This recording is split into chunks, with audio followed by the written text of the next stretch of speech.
The Ministry of Health, in collaboration with NEMA, has been putting all necessary measures in place to protect you from the novel coronavirus. In this video, we will share with you tips that will help you avoid getting and spreading it. If you have to cough or sneeze, please do so in a paper towel or into your elbow. Then discard the paper towel into a garbage container with a cover. Avoid touching your face when you touch surfaces that may be contaminated. The virus can enter your eyes, nose, ears, and mouth and make you sick. You may use an alcohol-based hand sanitizer to clean your hands. Frequently wash your hands thoroughly for at least 20 seconds, especially after using the toilet, before and during food preparation, after cleaning a baby, elderly or sick person. Avoid shaking hands and hugging, sharing eating utensils and cups with others, because viruses can be transferred in this way. Boost your immune system with multivitamin supplements by eating more fruits and vegetables. Drink plenty of water to keep your body hydrated and get enough rest and exercise. This may be difficult, but stay away from events having large gatherings of people. If you must attend such an event, stay at least 3 feet away from someone exhibiting heavy coughing and sneezing. For more information, visit the ministry's Facebook and Instagram page at St.Kitts HPU or visit our YouTube channel, St. Kitts Health Promotion Unit, or call to speak to someone from the Ministry of Health by dialing 869-465-2521.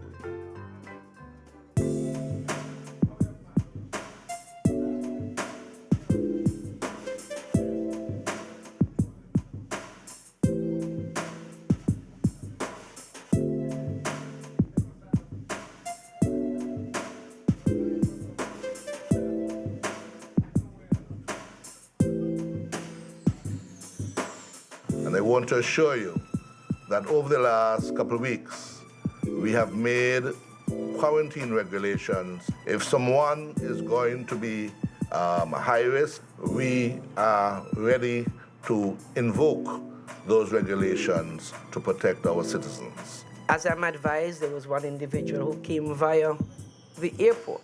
Not that they had any issues, but that they came from an area of suspect. So they were quarantined, and they were tested negative. So as of today, there are no issues in St. Kitts and Nevis. NEMA has been holding a number of training exercises. I was able to use the information that they have provided to create scenarios.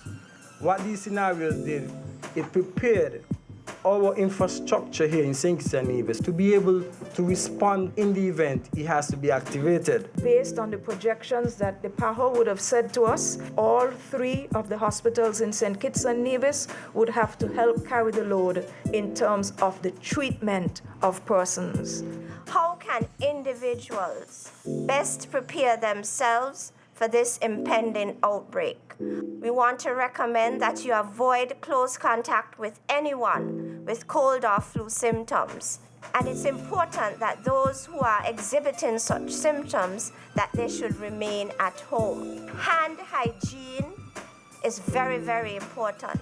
This is the best weapon against this virus.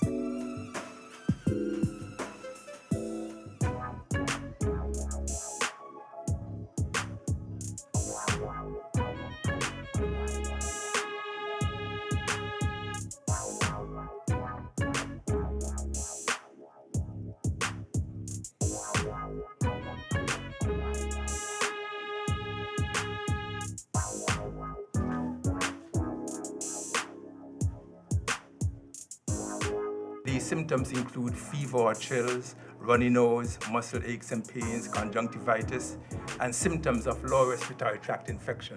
The Ministry of Health continues to inform the public about good personal hygiene measures in order to prevent you contracting the flu or a viral infection of this nature. The public also is being reminded that they need to rely on only official, bona fide sources of information when it comes to getting the word out there so that everybody is reading from the same hymn sheet. And I am asking the general public to adhere to the instructions being provided by the Ministry of Health, which is very important and critical in mitigating against any potential impact of any infectious disease to the Federation of St. Kitts and Nevis. I must commend Dr. Laws and all the doctors and nurses who have been working so closely with immigration and customs to ensure that our federation remains safe. We must be prepared, but at the same time, we must understand that our lives must go on.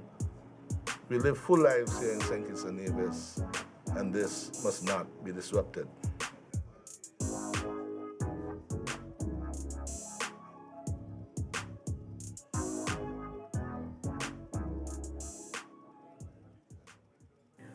When you feel a sneeze or a cough coming, try to prevent sneezing or coughing into your hands, as this will contaminate your hands and spread germs. Covering your mouth prevents the spread of germs. You probably knew that, but the way you cover up also matters. And that means breaking a habit you've done all your life. Cover your mouth and nose with flexed elbow or a tissue, not your hands. Discard the used tissue in an appropriate bin immediately. Then, wash your hands with soap and running water to help stop the spread of germs. Turn on water. Wet hands.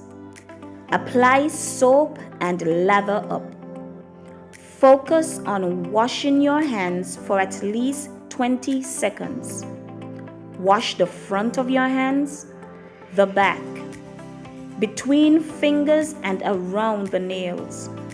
Rinse hands under running water. Use something clean to wipe your hands, preferably a disposable paper towel.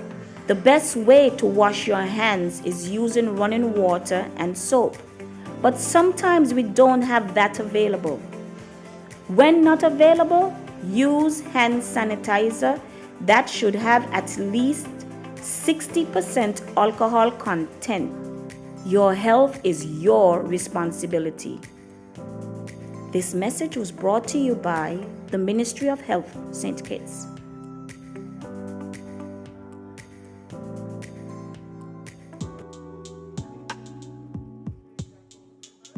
Hi everyone, I'm Dr. Dwayne Archibald, Head of Emergency Room at Joseph and France Hospital. Novel coronavirus has been topic of conversation globally and of course in St. Kitts and Nevis. Basically, the word novel in coronavirus identifies that this is something new to the human being. In preparation of COVID-19 in St. Kitts and Nevis, we have to be able to identify the symptoms. These symptoms may include fever for a prolonged period of time, coughing for a prolonged period of time, shortness of breath, or any respiratory type symptoms. In addition, for prevention, we should avoid holding hands, shaking hands, sharing forks, knives, spoons, and even cups. So consider avoiding touching one's face, nose, mouth, eyes. So to avoid self-contamination, that is touching the face, we are advised to use alcohol-based hand sanitizers. Now, these alcohol-based hand sanitizers should have at least 60 to 70% alcohol in it. We should also consider washing our hands thoroughly when handling babies before and after, also in the case of the sick and the elderly. So when I speak of sick people, I refer to elderly over 60, I refer to people with hypertension, diabetes, kidney compromise or kidney failure. Hand hygiene is important in cooking. We should wash our hands thoroughly before and after handling raw meat. Cooking boards should be separate for raw food and cooked food. And of course, the raw meat should be cooked thoroughly. For the pet owners, they should also consider washing their hands before and after dealing with pets. The virus can get on any other inanimate objects such as doorknobs, computer screens, computer keyboards, and we should consider wiping those down with Lysol or Clorox. Let us try to build our immune system.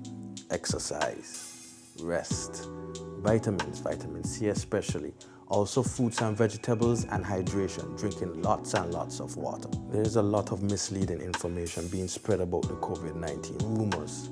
So what we do suggest is that you follow up with the Ministry of Health in terms of their Facebook page.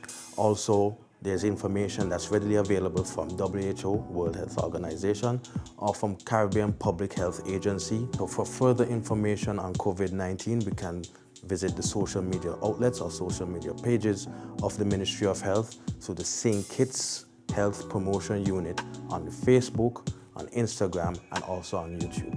Or we can just call 467-1172 or 467-1108. Protect yourself from the novel coronavirus. Wash your hands thoroughly and frequently for at least 20 seconds each time. Avoid shaking hands and touching your face with unclean hands. If you have to cough or sneeze, do so into your flexed elbow or a paper towel and then dispose of it. Keep a distance of 3 feet away from anyone with the cold or flu-like symptoms. Boost your immune system with vitamins, drink plenty of water, and get adequate rest. Visit your doctor, the nearest hospital, or health center if you or a family member becomes ill. A message from the Ministry of Health and the National Emergency Management Agency, NEMA.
The Ministry of Health, in collaboration with NEMA, has been putting all necessary measures in place to protect you from the novel coronavirus.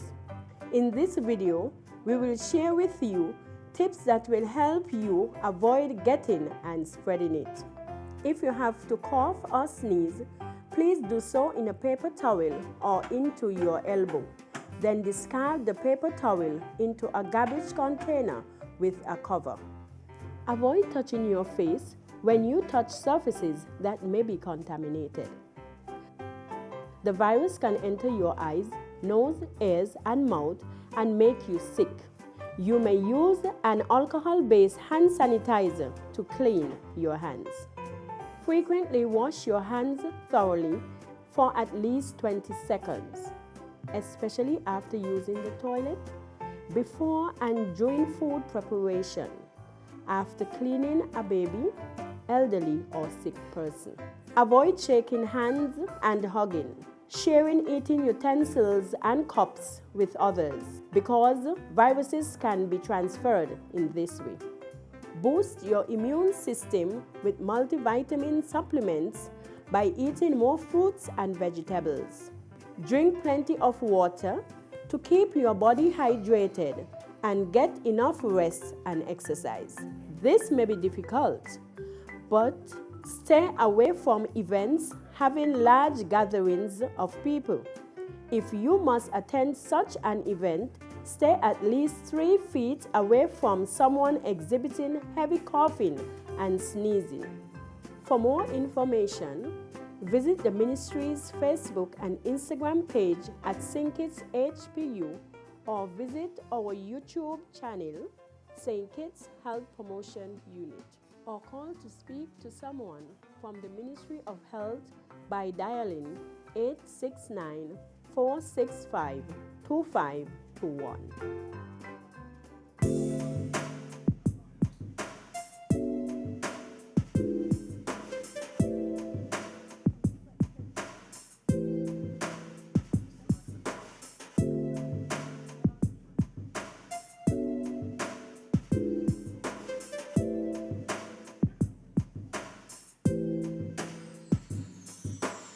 And I want to assure you that over the last couple of weeks, we have made quarantine regulations. If someone is going to be high risk, we are ready to invoke those regulations to protect our citizens. As I'm advised, there was one individual who came via the airport.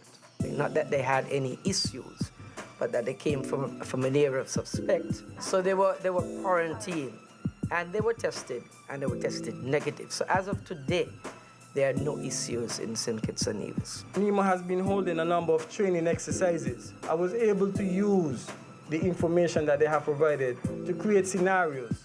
What these scenarios did, it prepared our infrastructure here in St. Kitts and Nevis to be able to respond in the event it has to be activated. Based on the projections that the PAHO would have said to us, all 3 of the hospitals in St. Kitts and Nevis would have to help carry the load in terms of the treatment of persons.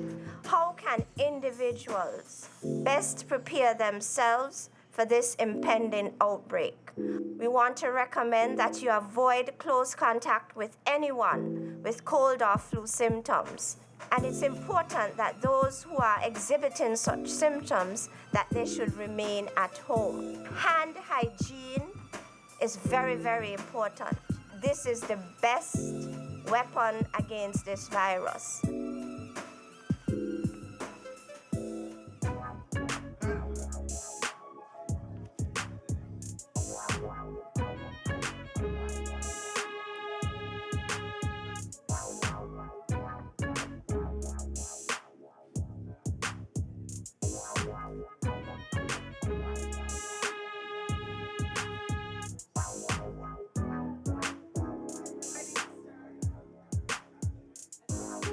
These symptoms include fever or chills, runny nose, muscle aches and pains, conjunctivitis, and symptoms of lower respiratory tract infection.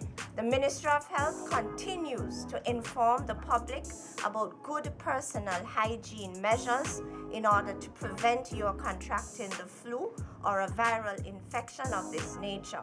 The public also is being reminded that they need to rely on only official, bona fide sources of information when it comes to getting the word out there so that everybody is reading from the same hymn sheet. And I am asking the general public to adhere to the instructions being provided by the Ministry of Health, which is very important and critical in mitigating against any potential impact of any infectious disease to the Federation of St. Kitts and Nevis. I must commend Dr. Laws and all the doctors and nurses who have been working so closely with immigration and customs to ensure that our Federation remains safe.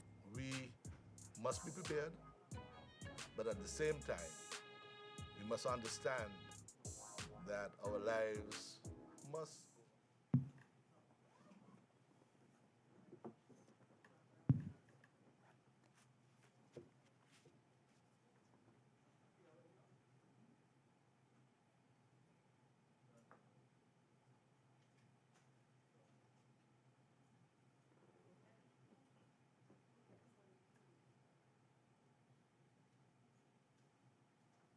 Good afternoon, everyone.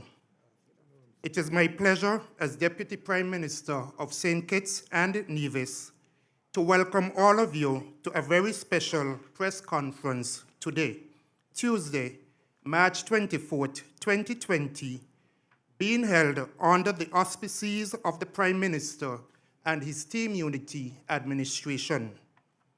I take this opportunity to acknowledge my fellow cabinet colleagues, the Honorable Attorney General Vincent Byron, the Honorable Minister of Tourism Lindsey Grant, the Honorable Senior Minister Vance Amry, the Honorable Minister of Public Infrastructure Ian Patches-Libod, our Deputy Speaker of the National Assembly is Senator Akila Byron Nisbet, permanent secretaries, as well as senior government officials and media representatives.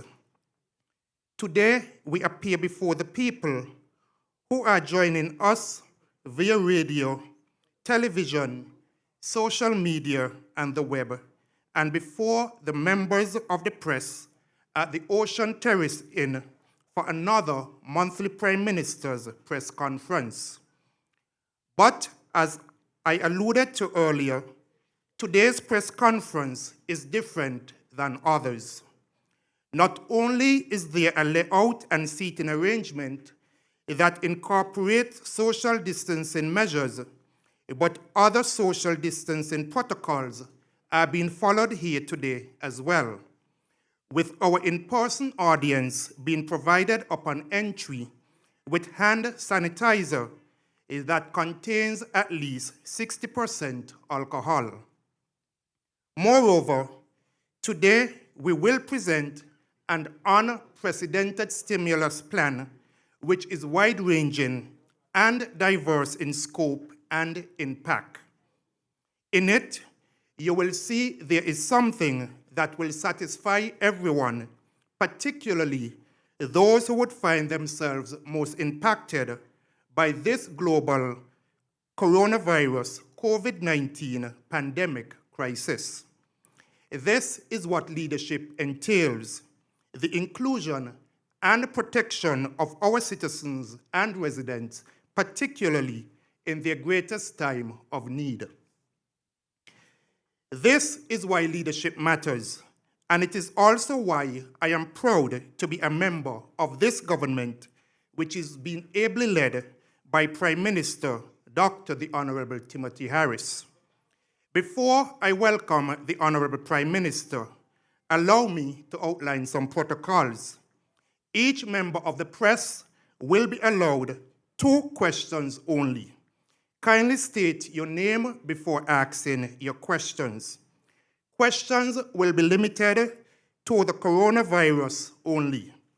There is a virtual town hall meeting this evening at 8 p.m. on ZIZ television and radio, during which persons may call in and ask other questions. Therefore, without further ado, let me welcome the Prime Minister of St. Kitts and Nevis, Dr. the Honorable Timothy Harris, to the podium to unveil our far-reaching stimulus package for the people of St. Kitts and Nevis.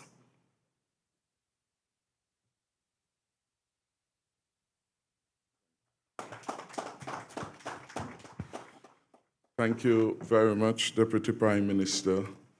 Let me join with our Deputy Prime Minister in welcoming all to this press conference in its new format relevant to the times. I want, of course, to recognize all cabinet colleagues who are here, the high officials from the line ministries, immigration, the police, Defense Force, etc., the Ministry of Health, Finance. I want to recognize our Deputy Speaker, among others who are here. But from my far left, the Honorable Vance Amry, the Honorable Lindsey Grant, the Honorable Vincent Byron, Deputy PM, the Honorable Sean Richards, Senator Wendy Phipps, and Minister of Public Infrastructure, the Honorable Ian Libod. My fellow citizens and residents, your government has always believed that St. Kitts and Nevis has a strong and safe future ahead of us, notwithstanding the significant health, fiscal, and economic threat posed by the coronavirus pandemic, COVID-19, we continue to believe that by God's grace, we will emerge from this period of challenge better, safer, and stronger as a people. Today, I will announce some new measures your government is taking as part of our plan to protect, support, and prepare our Federation and to see us through this harsh period of pain and sacrifice should the worst effects of the COVID-19 be felt here. These, of course, are uncertain times. God has prepared your government to provide effective and decisive leadership in these times. For the past 5 years, your Team Unity government has kept our promises to you, and we will continue to manage our Federation in a safe and reliable manner. We succeeded in growing our economy 5 years in a row and recorded surplus after surplus on recurrent, overall, and primary balances. We achieved these surpluses while paying off the $117 million debt to the IMF and redeeming over 400 acres of land for our people at a cost to our treasury of $200 million. As a consequence of our wise financial planning, we are in a better position to face this huge crisis and to respond using our own resources in the first instance. We do so to protect our people and cushion the distress of job losses. Because we have put our fiscal house in excellent order, we have the resources to strengthen our health system so that it is ready when needed. We must thank all our frontline employees, our health caregivers, particularly our emergency management technicians, the nurses and doctors, our immigration, customs, and police officers for their dedicated service to our country. To date, thanks to their work and the excellent leadership by our National Working Group on COVID-19, we are yet to have one confirmed case. For that we say, to God be the glory. I want to make known that testing of suspected cases are done by independent sources, one local lab, and secondly, the Caribbean Public Health Agency, CARPHA. Any tests done here are sent to CARPHA for independent verification. In sum, there is a two-tiered system, and CARPHA, the regional accredited body, is the designated authority on the outcome of tests. Decisions that I will announce today will help lock down our borders, improve our food security, support our workers, our farmers, our businesses, and homeowners during this period of difficulty and stress. Our early action in keeping the virus at bay has provided opportunities for us to be better prepared when the pandemic eventually arrives here. Today, I am announcing new measures which would secure our borders and protect our people. Effective tomorrow night, March 25th, at 11:59 p.m., the Federation of St.Kitts and Nevis will be closing its borders to all commercial airline flights until April 7, 2020. I repeat, effective tomorrow night, March 25th, at 11:59 p.m., the Federation of St. Kitts and Nevis will be closing its borders to all commercial airline flights until April 7, 2020. Flights for medical emergencies will be exempted, and international air cargo and cargo by seafaring vessels will be allowed to maintain connectivity and enable the Federation to import much-needed commodities such as food, fuel, medical supplies, and equipment. We must acknowledge that we are a small, open economy and that we rely on international trade systems for most of our needs. Immigration, customs, Coast Guard, and the Royal St. Christopher and Nevis Police Force will be enforcing all border controls. And indeed, we are in discussions with private agencies for the use of drones in part of the surveillance of our coastal waters.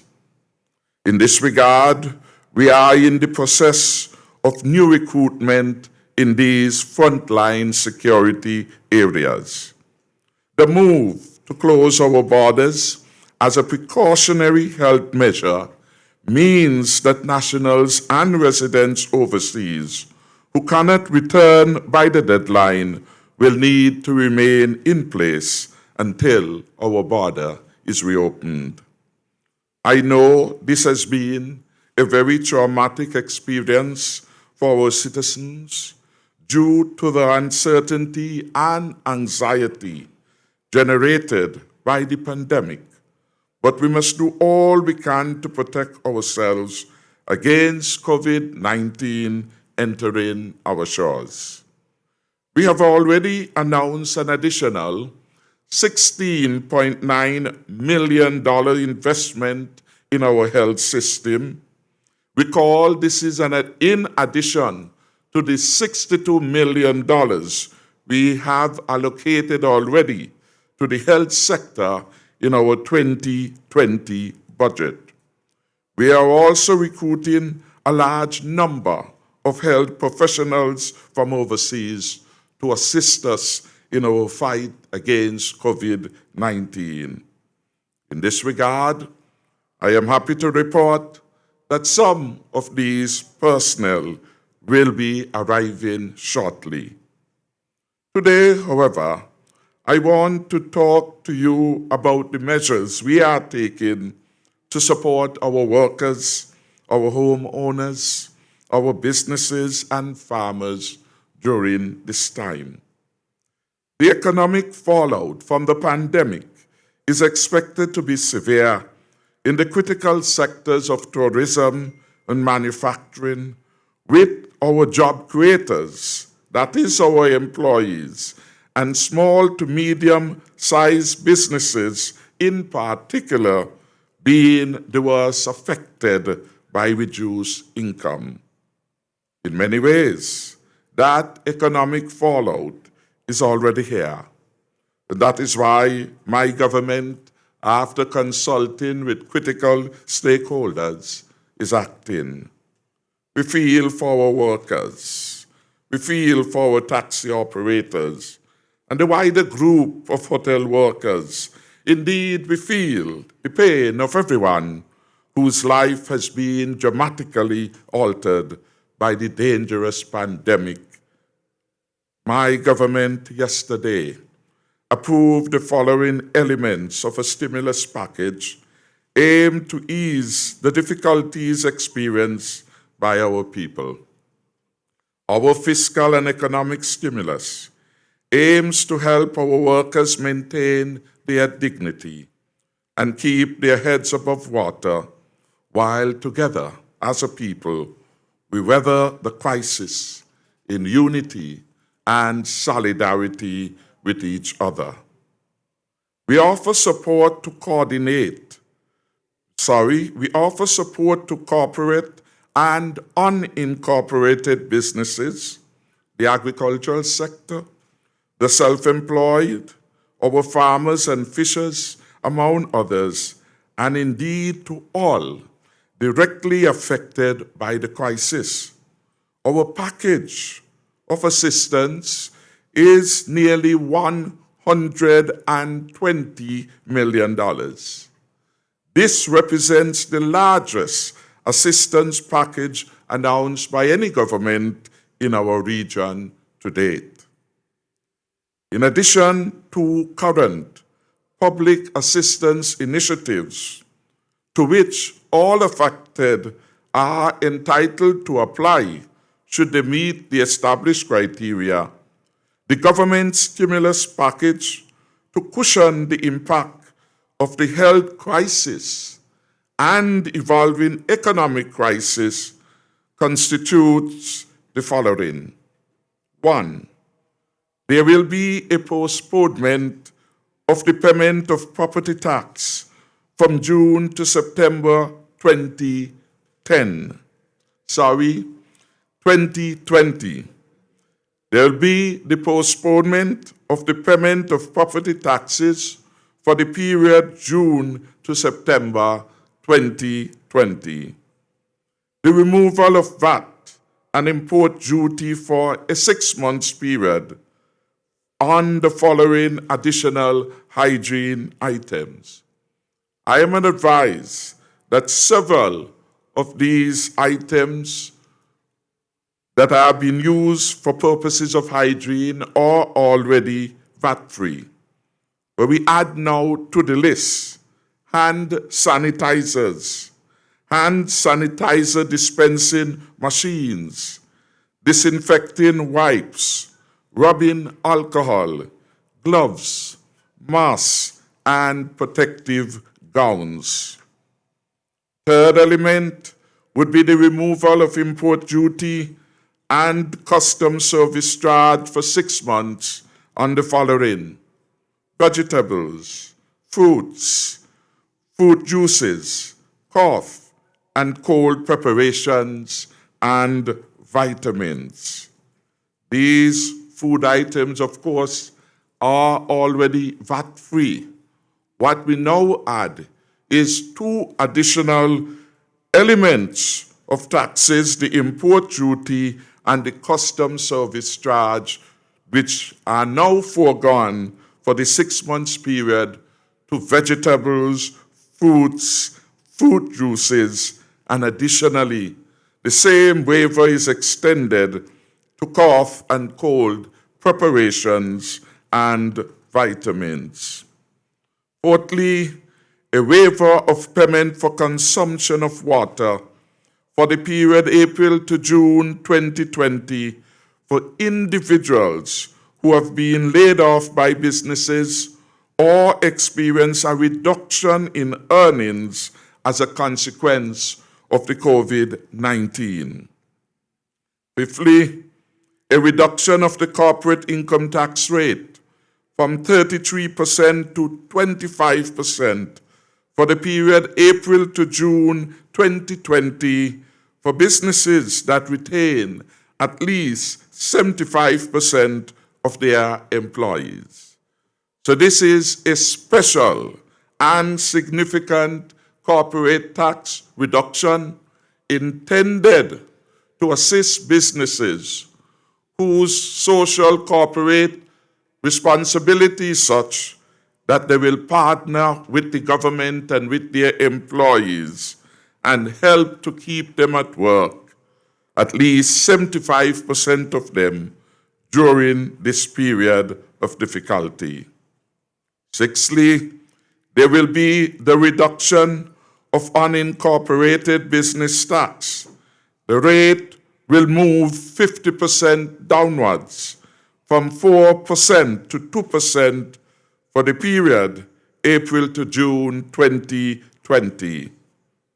Additionally, we will inject $10 million to boost the production of agriculture and to ensure greater food security.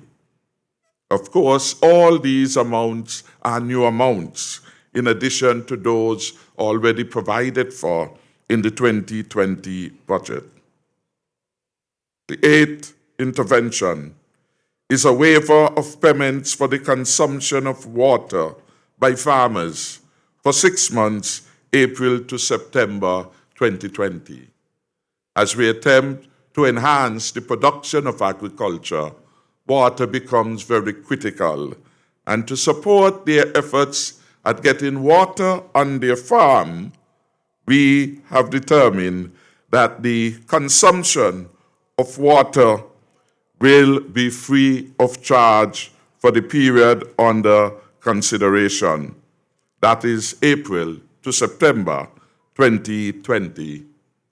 We hope by an initiative like this and others to boost the production of fruits and vegetables which can be produced in a very short window. Ninth, there will be the provision of an additional $5 million support to the Poverty Alleviation Program in the first instance.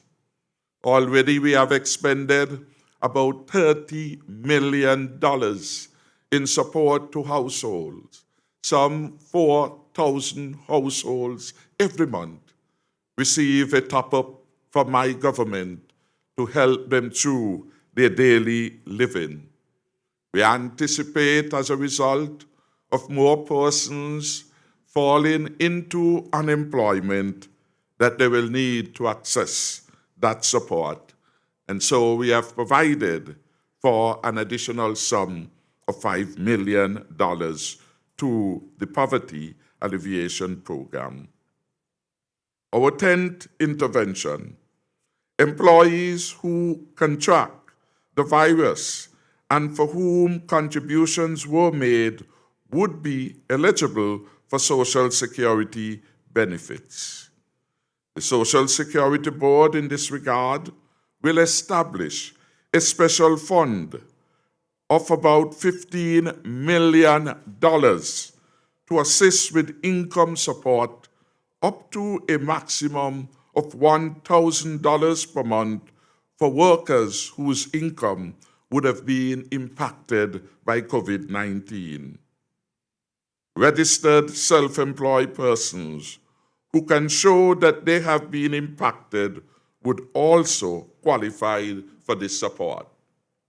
So this will take into consideration the braiders, our taximen, etc., if they are part of the registered self-employed category of workers by the Social Security. 11th initiative: there will be the provision of additional resource in the region of $12 million to capitalize the severance payment fund. The reason for this is self-obvious. With higher unemployment, we expect that there will be a greater demand upon the severance fund. When we inherited the government of the country, the severance fund was in deep red, and we have sought professional advice to determine how best we can make the fund stronger. For the time being, and in response to what is emerging, the government will put $12 million in the severance payment fund to ensure that those who qualified for their benefits will be able to have them. This is the heart of compassion of a responsible government. The 12th initiative: the Development Bank of St. Kitts and Nevis will facilitate a loan repayment moratorium for a 6-month period and the waiver of all applicable late fees and charges to support their customers who are impacted by the loss of income due to COVID-19. 13th initiative: the National Housing Corporation will also implement a moratorium on mortgages for an initial period of 3 months in the first instance.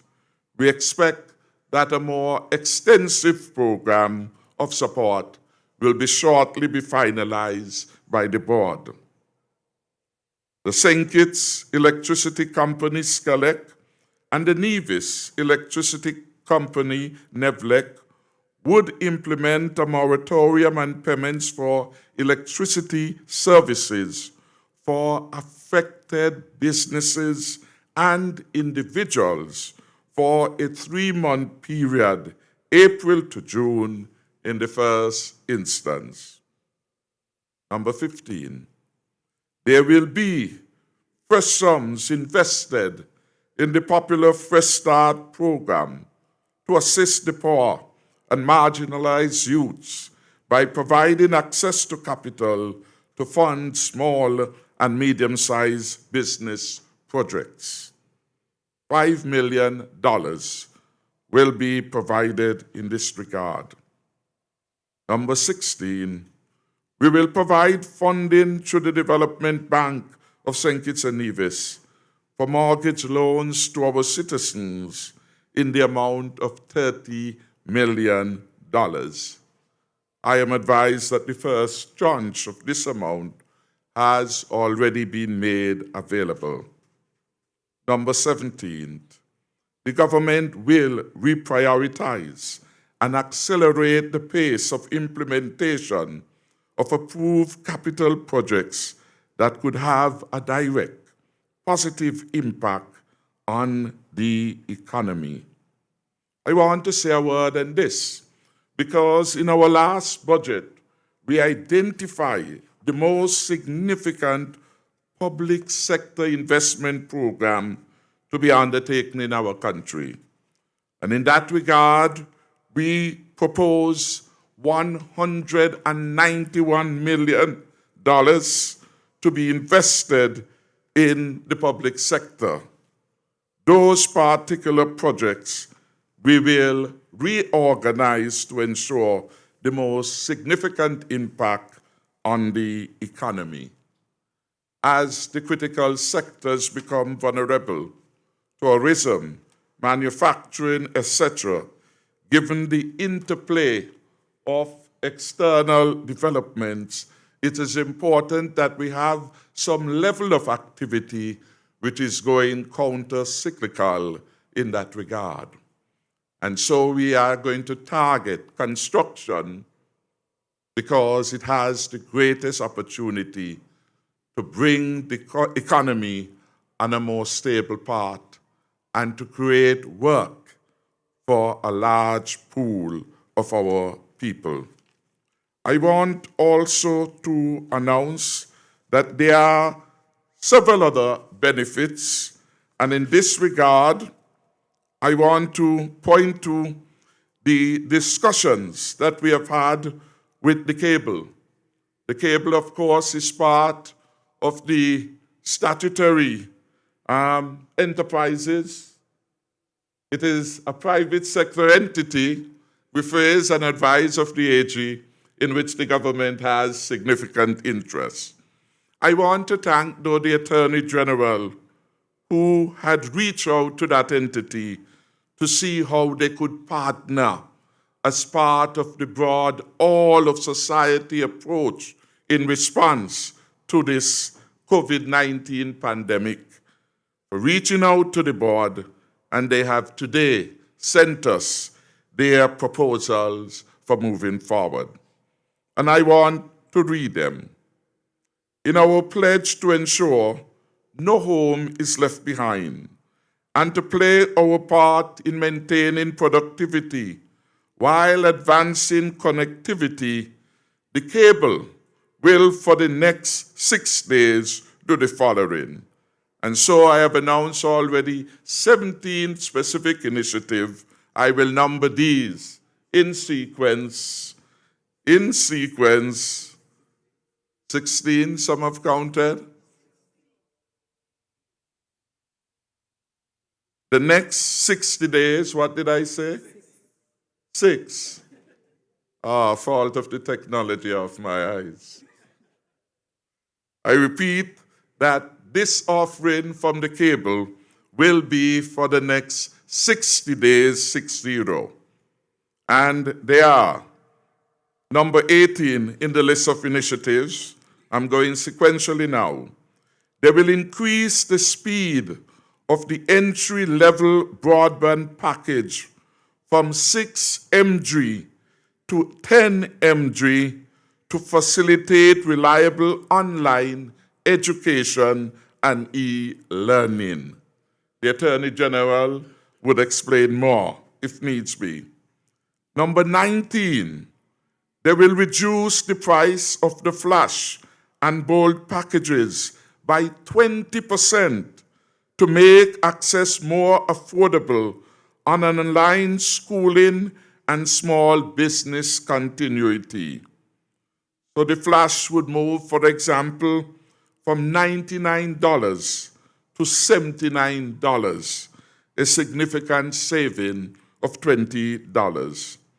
And the bolt will move from $139 to $109. 28th initiative, the reopening of free Wi-Fi hotspots. This would be significant because it means now across the city of Bastille, you will be able to log in freely. Is that a correct interpretation? Yes, it is, says the Attorney General. So this is legally binding now. Number 21, the cable will waive all late fees. And 22, they will be waiving installation fees also.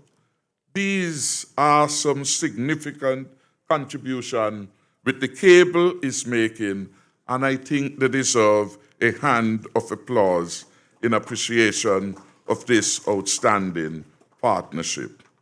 I'm advised that they have some further initiatives which they will announce later. But this is a very good start of support. You will note that these initiatives are targeted in the main to those who have been affected by the COVID-19 in a negative way. Principally, some of the measures, however, are such that everyone will benefit from them. Those in relation to, for example, the removal of duty, the removal of VAT in some cases, they will apply across the board. And some of them, for example, the Social Security response is targeted principally to those who would have been affected adversely by the COVID-19. I want, on behalf of the country really, to thank the Board of Directors of Social Security for being part of the plan to create a package of support to mitigate the negative social and economic impact of the pandemic. The Social Security Board, of course, was set up largely to support the workers or their beneficiaries in times of greatest need. And such times include times of sickness, maternity, employment, infirmity, and death. During these times, our workers are most vulnerable and they suffer significant loss in income. The impact of COVID-19, of course, is already being felt by our workers, particularly in the tourism sector. Indeed, it has expedited the dull and off season in the tourism sector with significant personal consequences to many of our people. And it comes against the backdrop that the last 2 years have been the best 2 years in the history of tourism development and growth in our island. Under your government's leadership, the Social Security Board has responded in a very responsible way. And I must thank my senior minister and Minister of Social Security, who in fact would have intervened with the board to ensure this timely response. Could we give the Honorable Vance Imrie a special round of applause? We have already highlighted the benefits and in particular the intervention of Social Security, which was intended to ensure that no worker at this time of difficulty should receive an income of less than $1,000. And where, if, for example, you're only receiving $500 per month, the Social Security will top it up by another $500 to ensure that your income is at a minimum $1,000. You would note the special initiative of the government to assist home owners. And I want to add that the initiative announced by the Eastern Caribbean Central Bank and the Bankers Association has the fullest support, and in fact was part of the recommendation that would have come from the Monetary Council. So it is part of the government's response to the particular pandemic which we now face. Our agriculture support, of course, comes in the face of the realization that unless we do more for agriculture, for our farmers and fishers, we will always be vulnerable, and we need not be. We are inviting new persons with a serious interest in agriculture to avail themselves of the support that is now being extended to that sector. Last year was a particularly challenging one for many farmers who would have lost their livestock. We have responded in the 2020 budget to ensure that Betical would be made available free of cost for the first 6 months of the year. That was part of the plan in support of the agricultural sector. And the cabinet also determined that some relief, some measure of compensation would be given to livestock farmers who were hurt as a consequence of the shortage of Betical in the Federation for a significant period last year. In closing, I want to say that the government understands the concerns of the people and country at this time. And we appreciate, and you do appreciate, that the size of the social and economic problem caused by COVID-19 is indeed a challenging one. And yet we are not daunted. We believe by God's grace we will get through this one as we have overcome many challenges in our history. Your government promise to the people is that it will play its role.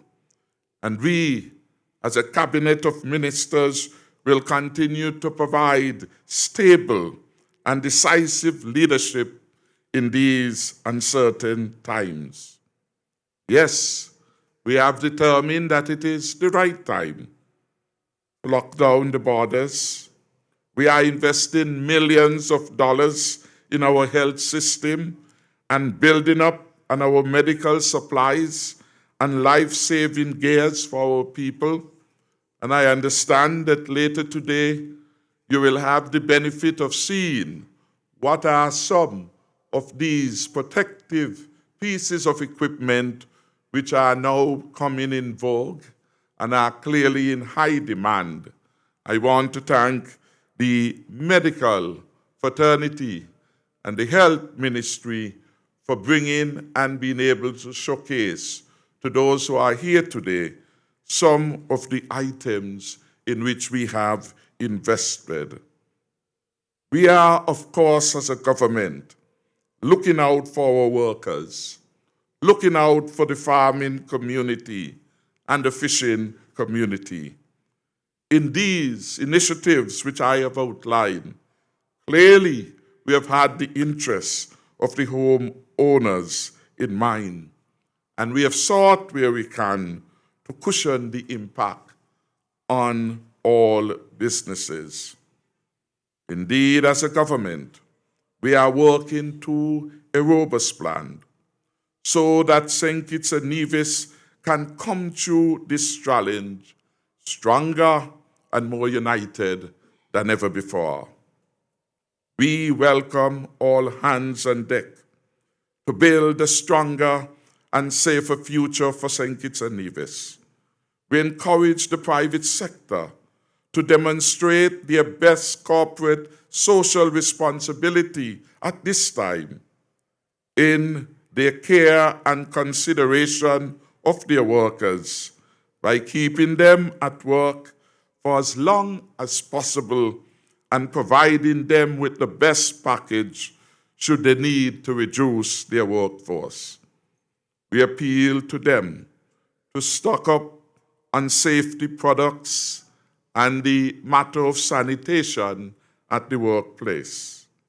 We appeal to them to speak in one voice in support of the government's constructive approach to stabilize and grow our economy. The pandemic should not only challenge us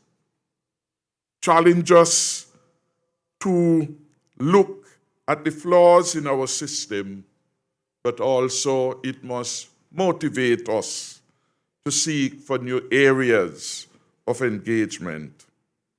In my view, now is the time for all men and women of goodwill to come together and to move forward as one people in one federation. My advice then, let's stay together, because together as a people, we shall see this one through. May God bless the people of St. Kitts and Nevis, and I thank all who have been listening to this press conference so far. Thank you.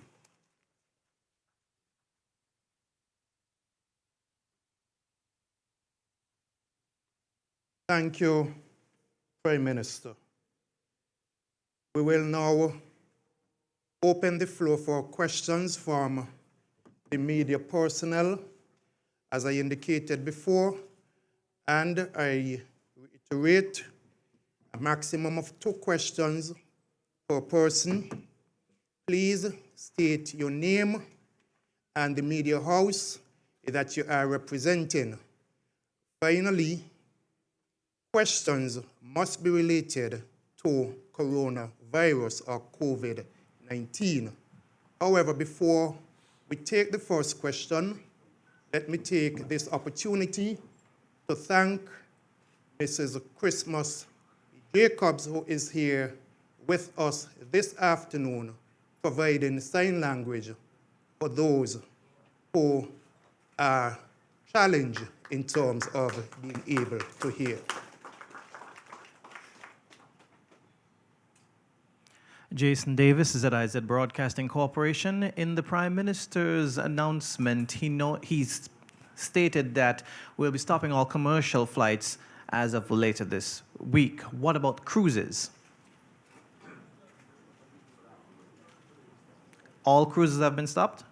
We will take 5 questions at a time, and then I will allow the pertinent minister or technical person to provide an answer to your questions.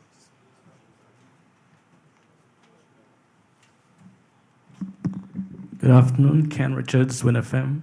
Just following up on Jason's question, in terms of cargo ships, what is the situation with that?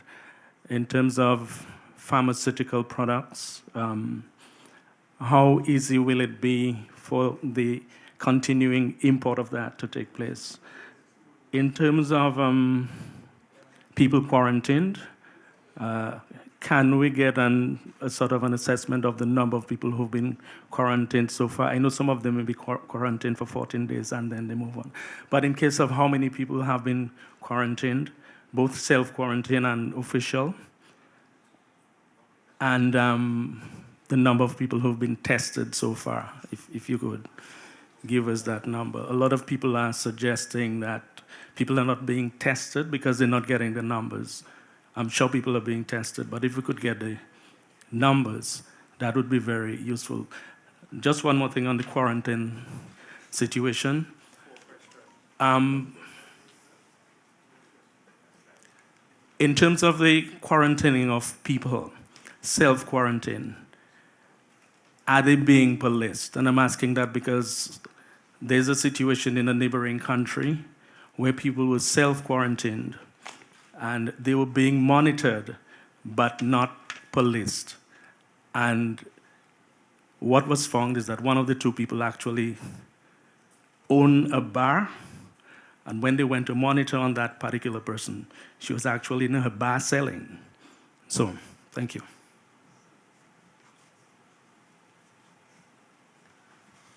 Hi, good afternoon, Rashan Nixon, St. Kitts Nevis Observer.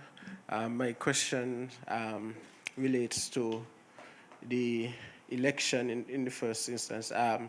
As Mr. Dixon? No. As it relates to how will this virus outbreak affect the election, considering that a by-election may be due in 90 days. How does this outbreak affect the election, and also as it relates to the schools? What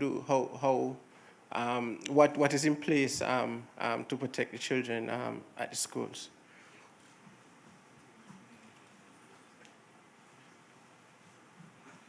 Good afternoon, Alicia Daniel Blake, Sugar City, 90.3 FM. Several institutions have begun the social distancing, or what several persons have also referred to as physical distancing, in that humans, we are social beings, so we cannot stop that, and we actually can communicate via social media. So in terms of that distancing, which we saw commence here in this room, maybe not continue in the sense that additional seating did come in. But back to the question, we see it being taken place in some of the institutions, including banks, etc., including some of our government buildings, Inland Revenue, up at the hospital in terms of seating arrangements when you go to take your blood tests, etc. However, what I have observed is that in the process of enforcing this, as well as increased sanitations inside of the building, we see long queues outside of the buildings or the rooms in which these things are taking place. So as a result, we see persons in lines talking right next to each other, etc. Outside, queuing. Is there something that can be suggested in terms of having this alleviated outside in the queues? Because we know persons would not want to lose their space in lines, and so that is why this would be taking place. And this one is specifically for you, Prime Minister. We see that several leaders internationally, Angela Merkel, as well as Justin Trudeau, are presently in quarantine. What is taking place in your offices and in extension in government headquarters in terms of keeping yourself and the other officials that are leading this country safe as well?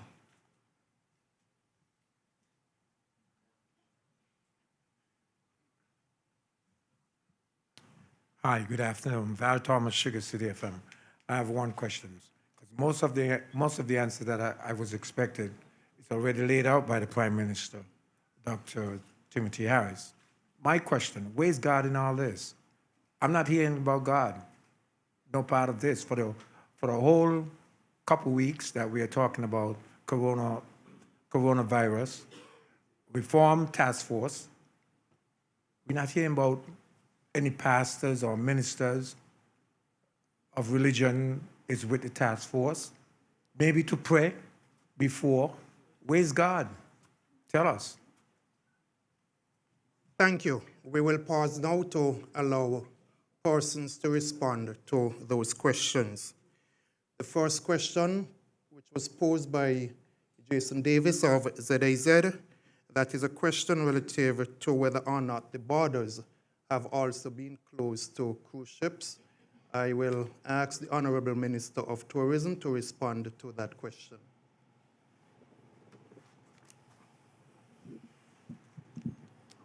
I want to thank Jason David for the question posed. The reality of it is really that the cruise ships have stopped coming. To date, for the last 2 or 3 weeks, there have been no cruise ships, and so it is at zero. Of course, there are a number of them out there trying to find a place to anchor, so to speak, but we have not indicated thus far that they can come. In terms of passengers, most of them have no passengers on them and just basically crew. So the short answer is there are no cruise ships destined for St. Kitts and Nevis in the near future. Thank you. Thank you. The questions posed by Ken Richards, whether or not cargo ships are still allowed entry, how do we get pharmaceuticals, etc.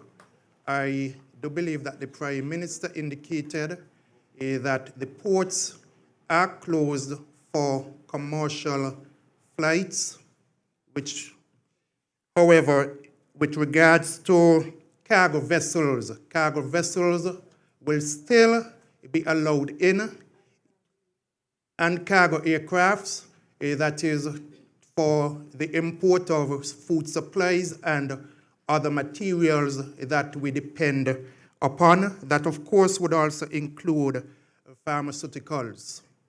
The Honorable Prime Minister also indicated that also for emergency purposes, that whether it is aircrafts or ships, those will be allowed.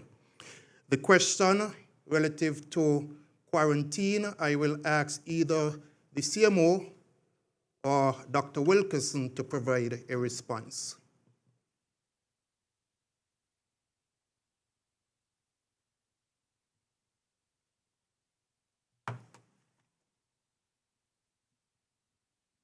Okay, with respect to quarantine, at present we have a total of 292 persons in quarantine. 4 are located at a government-designed or designated facility, and we have 288 under self-quarantine in their home facility.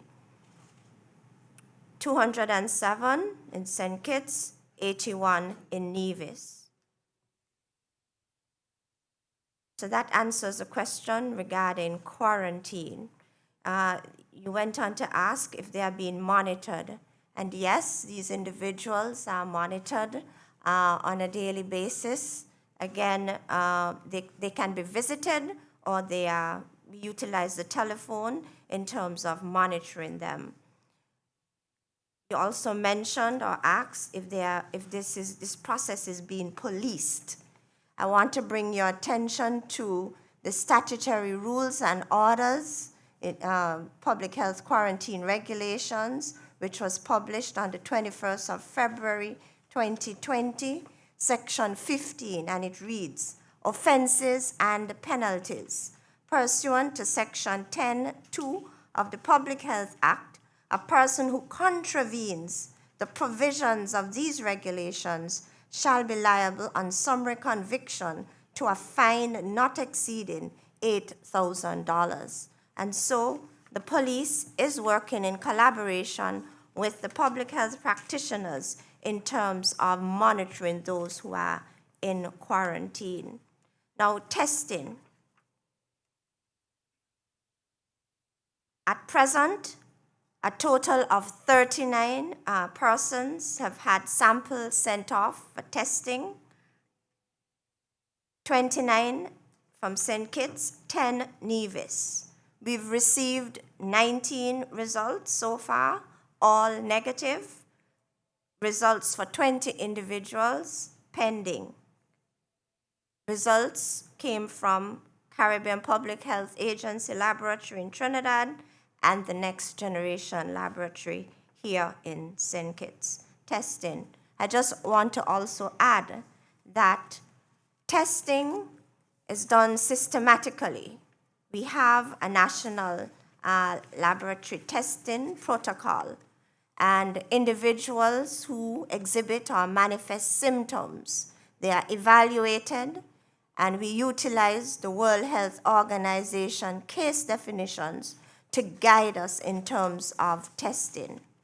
However, all individuals who ought to be tested have been tested to date.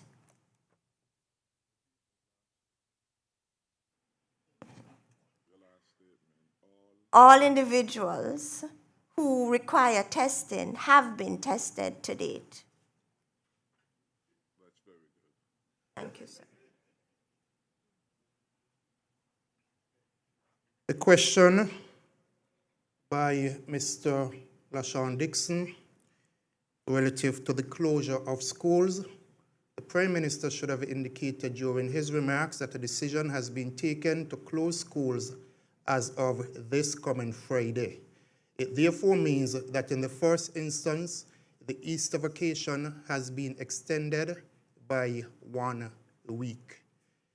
Depending on the development of the situation, the Ministry of Education will make further decisions. A statement will be issued to that effect to the public later today.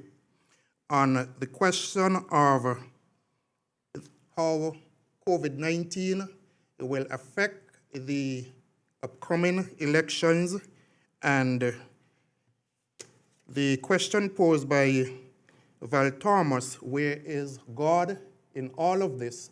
Those two questions will be taken by the Honorable Prime Minister. On the question of social distancing,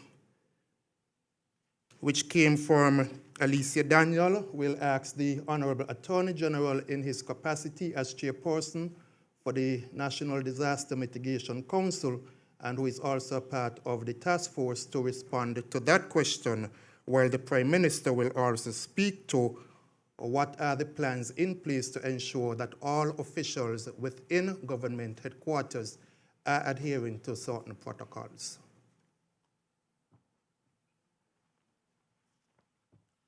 Thank you very much, and I want to thank those who asked those three questions. Val asked the question, where is God? I would say God is here and God is everywhere. They serve an omnipotent and omniscient God. And indeed, in my own remarks, I did give him the thanks and glory. The mere fact, and significantly sometimes in our efforts at false agenda, we miss what is so good about our people. Would you imagine that with over 170 countries already infected with the virus, the smallest country in the world, using its own homegrown expertise, has so ably managed the preparedness that there has been not one case to date. And the health experts everywhere, PAHO and CAFA, they look to the St. Kitts and Nevis model, and they are evaluating it as the best practice for others to follow. So I want from the bottom of my heart to thank the leadership of the health sector, to thank Minister Wendy Phipps and the Honorable Jean Hamilton, to thank Permanent Secretary Dolores Stapleton Harris, to thank our Chief Medical Officer, who has been working so hard and for so long. She has been a special gift to our country at this time. And equally, I want to thank the Medical Chief of Staff, Dr. Cameron Wilkerson, our community health doctor, and all their support staff, and the members of the National Working Group for their excellent display of a call to duty. Our country must always remember at its darkest hour, our sons and daughters were fit for purpose and rendered excellent service. I thank you all on behalf of the entire country. And I feel a sense of a lack of patriotism when such a fantastic achievement resides with us, that we don't harness it and show appreciation to inspire others to give their best of service. It's as if some people want to have a case. But what will they do with that case? Why is it there is always this self-doubt in ourselves as a people? It concerns me because it represents a challenge to homegrown nation building. And that is why I want to thank those exemplary officers. And my government will reward them. My government will ensure our frontline officers, of which our immigration head, Mrs. Hughes, is here. We will ensure you all get a top-up in due time. That much you could count upon, just as a token of our gratitude. And that is why it dawned on my head to make sure that I heard correctly when the chief medical officer said, well, all who should be tested have been tested. And all the tests on which we have relied have gone to the designated authority outside of St. Kitts and Nevis. And they have been determined to be negative. What a God we serve. That is the answer to where is God. So I want again to say thank you and to say to the professional people, don't get weary in doing good. I want them equally to look at, for example, I saw some statistics from Trinidad and Tobago, a country of 1.3 million persons. And when you look at the number of persons tested there, less than 1.00038%. In other words, it's not necessary that every citizen and resident be tested. And those who are harping and harking over it should know that. The WHO has established a criteria that allows one to make determination of who should go to the test.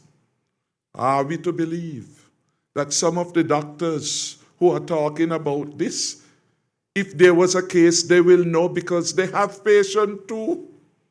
They should have sent them for testing if they determine in their official opinion that they needed to be subjected to tests. So why are such doctors engaged in this irresponsible conversation in their effort to undermine the health system when its challenge is greatest? And our country needs to bear in mind who those people are. The second question deals with the matter of safety at government headquarters.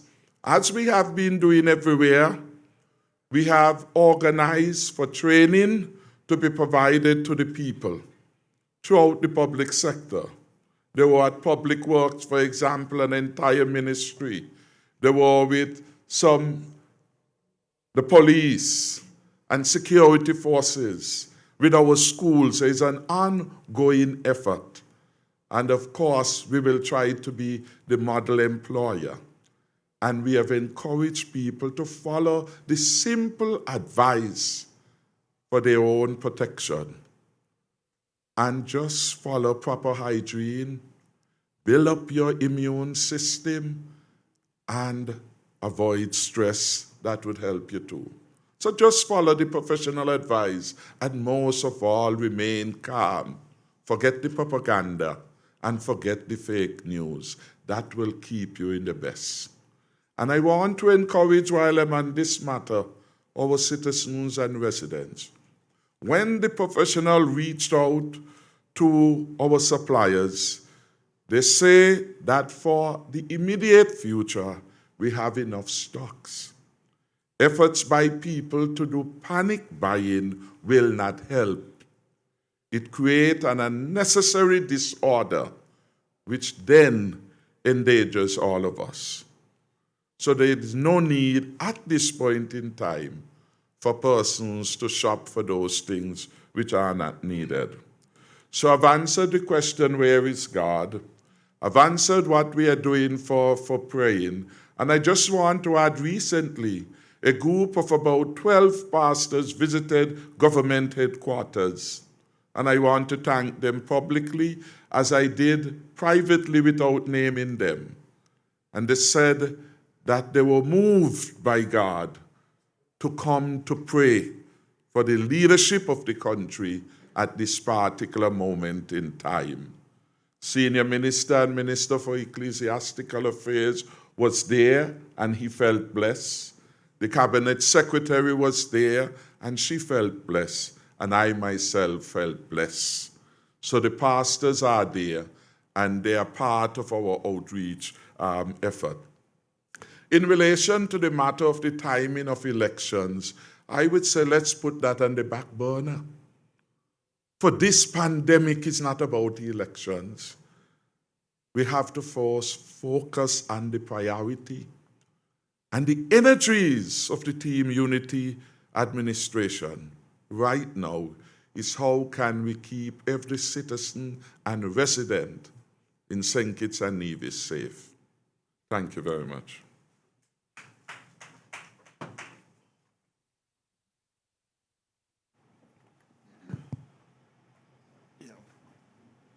Question on social distancing. And I feel that that's a question really that may be best answered by the medical professionals. Because the concept of social distancing is one, as the Honorable Prime Minister said, for each of us to keep ourselves safe. And that fundamentally is it, that we need to be aware that this virus is spread through contact with others, community spread. It is spread when we come into contact with surfaces and other types of conveyors of the virus.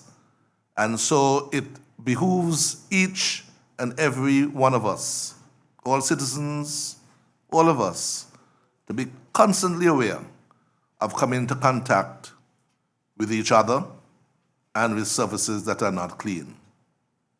I just want to say that from the beginning, early in January, when the National Task Force was put together with the National Disaster Mitigation Council, the NEMA head, and I need to recognize Mr. Abdia Samuel for the work that he has done tirelessly in supporting and working with Dr. Laws. There has been a constant process of planning and preparation, and we need to continue to do so. We understand that it is likely that someone may come to our shores and bring the virus here. there is no guarantee that there will not be one or two people who will slip through the very robust screening that has gone on for nigh 2 months at the ports of entry. The danger is that when someone arrives and is properly screened, they may show no symptoms at all. They may feel well. And so, having been screened as to where they may have come from, the places they may have gone to, and they may not have been a hotspot, but may have come into contact with someone who may have been a carrier. They show no symptoms. And so the question of social distancing is a precaution to ensure you do not come into contact with someone who may transmit that virus to you. You unknowingly, they unwittingly. And the best form of social distancing is that we reduce going to crowded places. So, there has been already the decision, voluntarily in some cases by organizations, to close mass gatherings, sporting events, the inter-school, and other functions of this nature, so that people don't come into contact with each other. We find that some churches have considered this, and so the regular Lenten services on Wednesday have been cancelled so that we do not come into contact with each other. Not that we don't like each other, but we understand that this virus is spread when people come into contact with each other. You use the term physical distancing, but generally is known as social distancing, that you should stay at least 3 to 6 feet away from each other so that contact through spray and others may transmit to you and so forth. And we can only emphasize that the question is we should reduce the amount of outgoing we are doing for some 2 weeks, 14 days or more, because that is generally the incubation period. And I want to come back to this very important point that before Wednesday 25th, we had determined that we screen people and to talk about the quarantine. When we say someone be quarantined, the initial quarantine period with no symptoms was what for individuals to have an honor system. At the time when this quarantine began, it was for you to honorably be at home and not come into contact with other members of your family who you could infect or with the general public. It was not mandatory, and you were not to be put in jail. When this happens, however, is if there is a known case, that becomes a lot more stringent, and there will be enforcement. To date, there has been no enforcement either to physically restrain people or to enforce stiff penalties. But these are part of the regulations, and all our citizens must be aware. We have to contain this by staying away. And if possible, non-essential going out, we stay at home. And I don't know if Dr. Laws may want to add something more to that, because the concept is to contain it. We should not come into contact with each other if and when it does come to St. Kitts and Nevis. Thank you, Honorable Attorney General. We now invite further questions from the media. If you have asked a question before, please to allow those who haven't asked any questions as yet to proceed with their questions. Mr. Thomas, You have had the opportunity to No, do I so asked before. one question so far. I do I'm agree. allowed two. I do agree, but can you allow someone else who hasn't asked us yet? You will be given the opportunity to ask a second question. So, thank you. Good afternoon, Glenn Bart from SKN Newsline.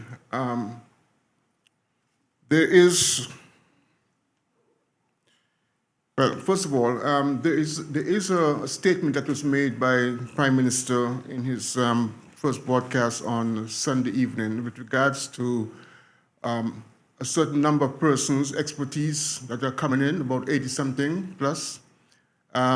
Could someone provide a breakdown as to who or what kind of expertise are being requested, what kind of gaps are being filled by these persons, and how soon will they be coming into St. Kitts? My other question relates to the protocol of quarantining. When someone comes into the country and they go through this 2-week period of quarantining, if they believe that they are exhibiting symptoms, flu-like symptoms, they call, who do they call? The private doctor, or are there specific persons that they should call? And when they're tested, who actually foots the bill of testing? Is it a private matter in terms of a private patient foots the bill, or is it a public health situation where the government foots the bill? Those are my 2 questions so far. Thank you.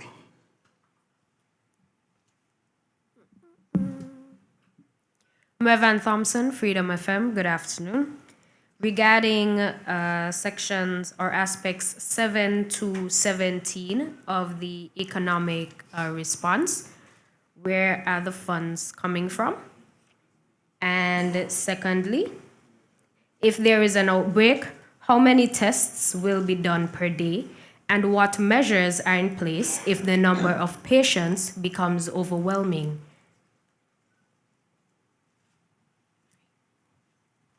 Good afternoon, everyone. Precious Mills from the Labor Spokesman newspaper. First question, can we get an understanding of how the government intends on handling the paperwork processes regarding the groups of people and businesses eligible for the various support initiatives? And secondly, in regard to testing, would there be any moves by the government to have local facilities CARFA approved? And is the government satisfied that the test results are reaching back to the Federation in a timely manner?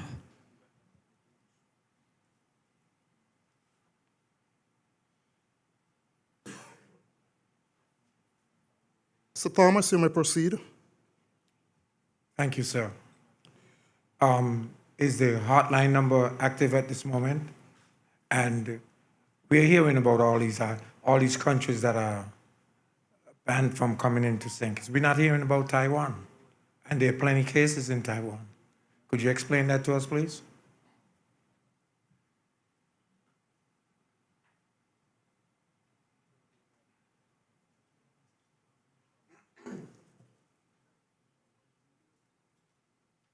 The questions by Glenn Bart, the medical personnel that should be arriving in the Federation, that is the number of persons and the gaps that those persons will be filling. And secondly, if you have symptoms, who do you call? Who is responsible for footing the bill, and whether one can go to his or her private practitioner. Relative to the second question, we will ask Dr. Wilkerson to respond to that question, and the Honorable Prime Minister will respond to the question as to the persons, the medical personnel that we can expect and the gaps that those persons are expected to fill. The questions from Marvin Thompson, where the funds are coming from in terms of the government's stimulus package. The Honorable Prime Minister will respond to that question, and I'm sure that the Financial Secretary or her deputy will be able to assist him if he needs any help in answering that question. How many tests can we perform per day? And if it gets overwhelming, what will we put in place? Those questions, I suppose, can also be responded to by Dr. Wilkerson. The questions from Precious Mills in terms of the paperwork process for persons who are displaced in terms of employment, that question, well, there are several different processes. And so I suppose that the Honorable Senior Minister will be able to answer those questions as they are, or that question as it is related to his ministry, which is that of labor. Are the facilities going to be approved? And in terms of whether or not we are satisfied that results are being returned to us in a timely manner, the CMO, I think, will be able to respond to that question. Between herself and Dr. Wilkerson will respond to that question. And finally, we had the questions being asked by Val Thomas. How is it that persons from Taiwan are not prevented from coming in?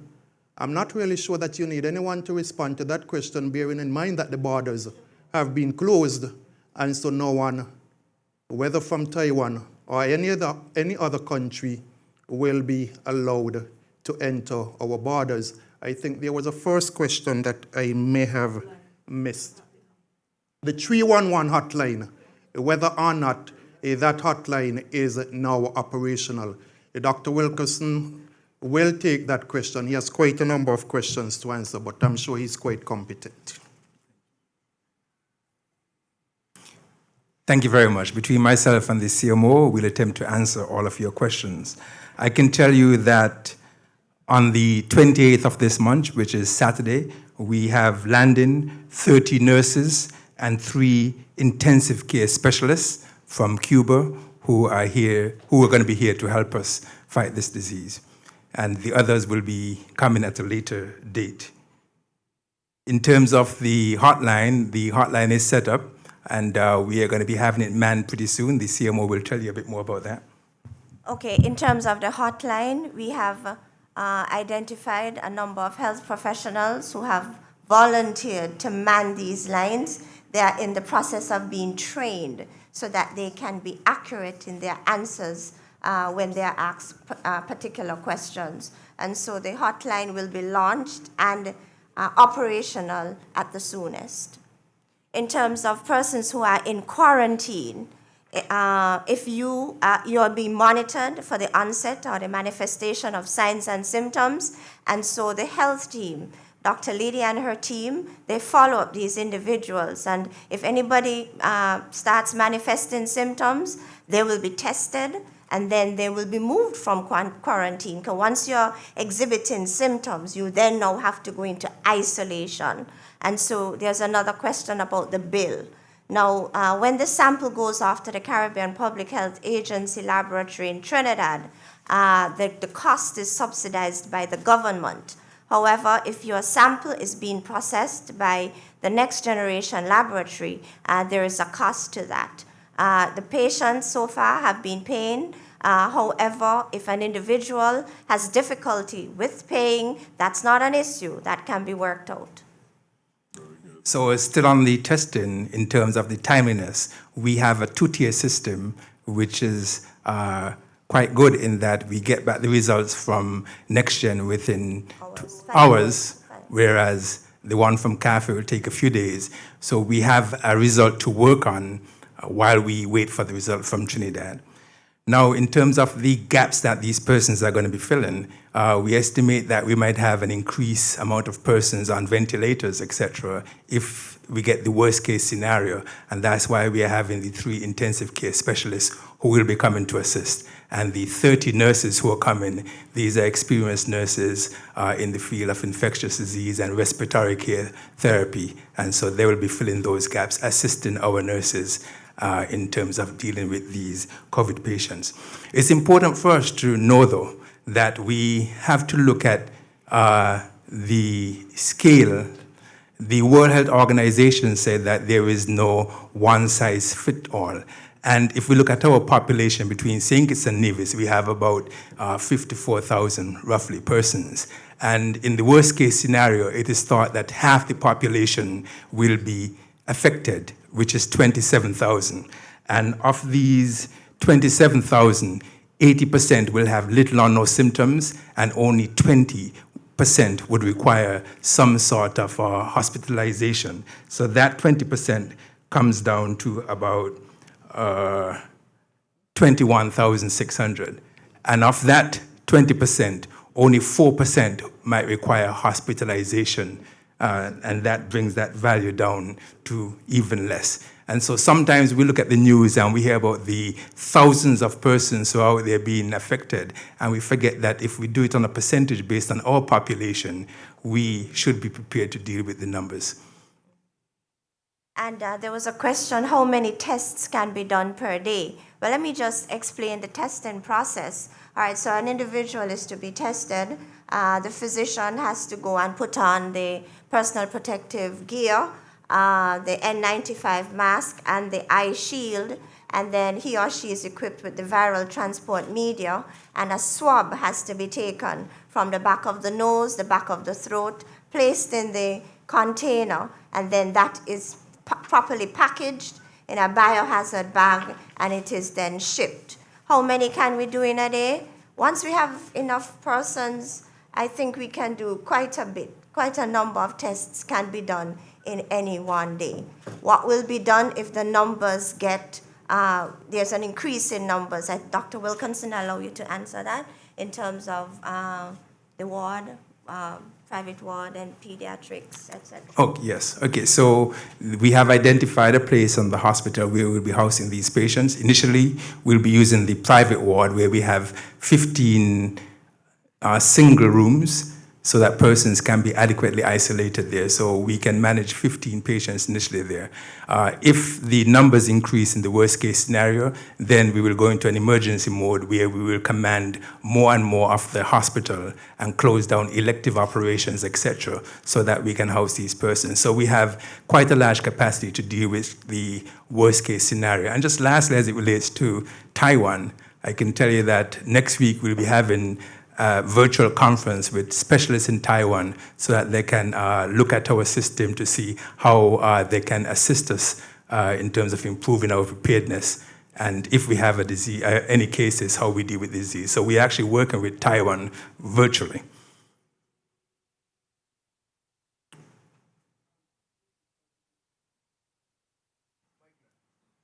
Just for clarification, the statement mentioned 2 other countries that assistance is being sought from the United States as well as Taiwan. You mentioned Cuba. So are there medical doctors as well that you're requesting? And so what are you requesting from the United States and from Taiwan?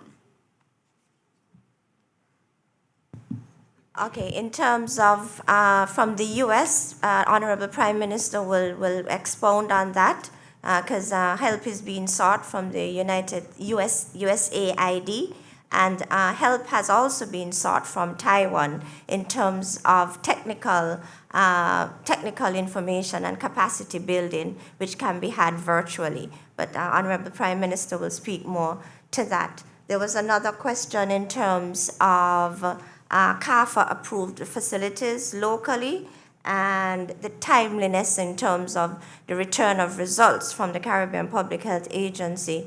No, we would really like the results from CARFA much sooner, and there is something that's being organized whereby Mr. Samuel, RSS, is going to be helping us in terms of taking the samples from here to Trinidad in a more timely manner as opposed to using FedEx. And so that is being worked on in terms of improving the turnaround time in our getting the results from Caribbean Public Health Agency.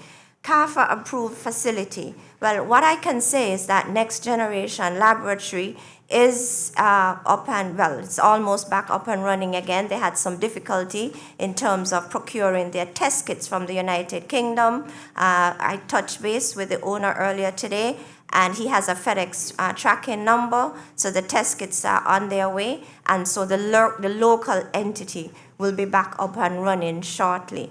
Let me just explain the two-tiered testing. Two-tiered testing meaning if I'm exhibiting symptoms, samples will be taken from me and sent to the Caribbean Public Health Agency, and also a sample will be sent to NextGen Lab. And so there will be correlation of my results from NextGen Lab and the CARFA, which is the approved laboratory. And after we would have done about an X number of tests and the correlation is very good, we then may say, hey, our local lab is quite well and good, and so we may not even have to send off samples there. So that's how I will answer that question. And just lastly, because you keep asking about the specialists who are coming in, if we have no confirmed cases, no patients being managed in the hospitals yet, and in 3 days we're going to be having 30 extra nurses and 3 specialists, it means that we are ahead of the game. Okay, so we should be happy for that. Yes.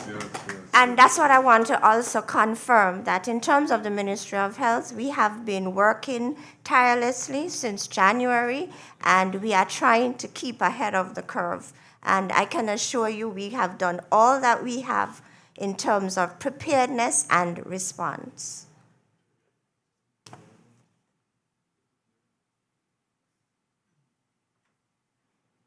The question which was asked by the press person from the spokesman, labor spokesman, in respect of how do we get the information on who should benefit. I would like to say that the Ministry of Labor I've instructed the Labor Commissioner through the Permanent Secretary to contact all of the employers, those persons who have laid off, who have given reduced time, to have the names of all the persons who would have in any way been affected by this crisis. They also would have the person's area of work. They'll also have the person's social security number, because what we are doing, we are not opening a floodgate for persons who feel or believe they want a benefit. It has to be persons who have suffered as a loss of income as a result of this crisis. And therefore, we are going through this very systematically to make certain that we get the names and all of the persons who have suffered loss of earnings. They would then be recorded with Social Security where that is necessary or relevant, and Social Security will provide the necessary backroom work so that those persons their names will be in the system and they can then receive the benefit. Now, in terms of persons who are under the PAP, I think the Department of Social Development will pursue that process. They would be required to give their names, and we will do also the screening to ensure that there is need. So the whole thing, we are aware that there are persons who may want to jump the queue, who might want to double dip, and we will guard ourselves against that by ensuring that we get all of the necessary biometrics as far as possible, names, area which they worked, their social security numbers, and that would guide the process. We do not want anyone who has lost earnings not to get the benefit. And we just want to make sure it is done well, that people are honest in their claims, but there will be a double check. As I said, since Friday, once we were aware of the layoffs and the short hours or reduced days, the Labor Department has begun the process of collecting the information. It will take some time, so there will be some lag time. So this week, the collection of names and the data would be completed. We will also continue next week to make sure we get all of the data, the names and so on, so that we do not leave anyone out who legitimately should benefit from the stimulus which the Prime Minister and the government has announced. Thank you very much. Thank you. In relation to the matter of source of funding, the stimulus which I outlined, and in terms of the approximately $120 million, is essentially a federal government response, save for the Social Security, whose intervention may range up to $15 million from the initiative. Where will we get the money? We have been managing the country well, and our savings so far has put us in an excellent position, the best position in the region at this particular moment in time, so that we can respond that way.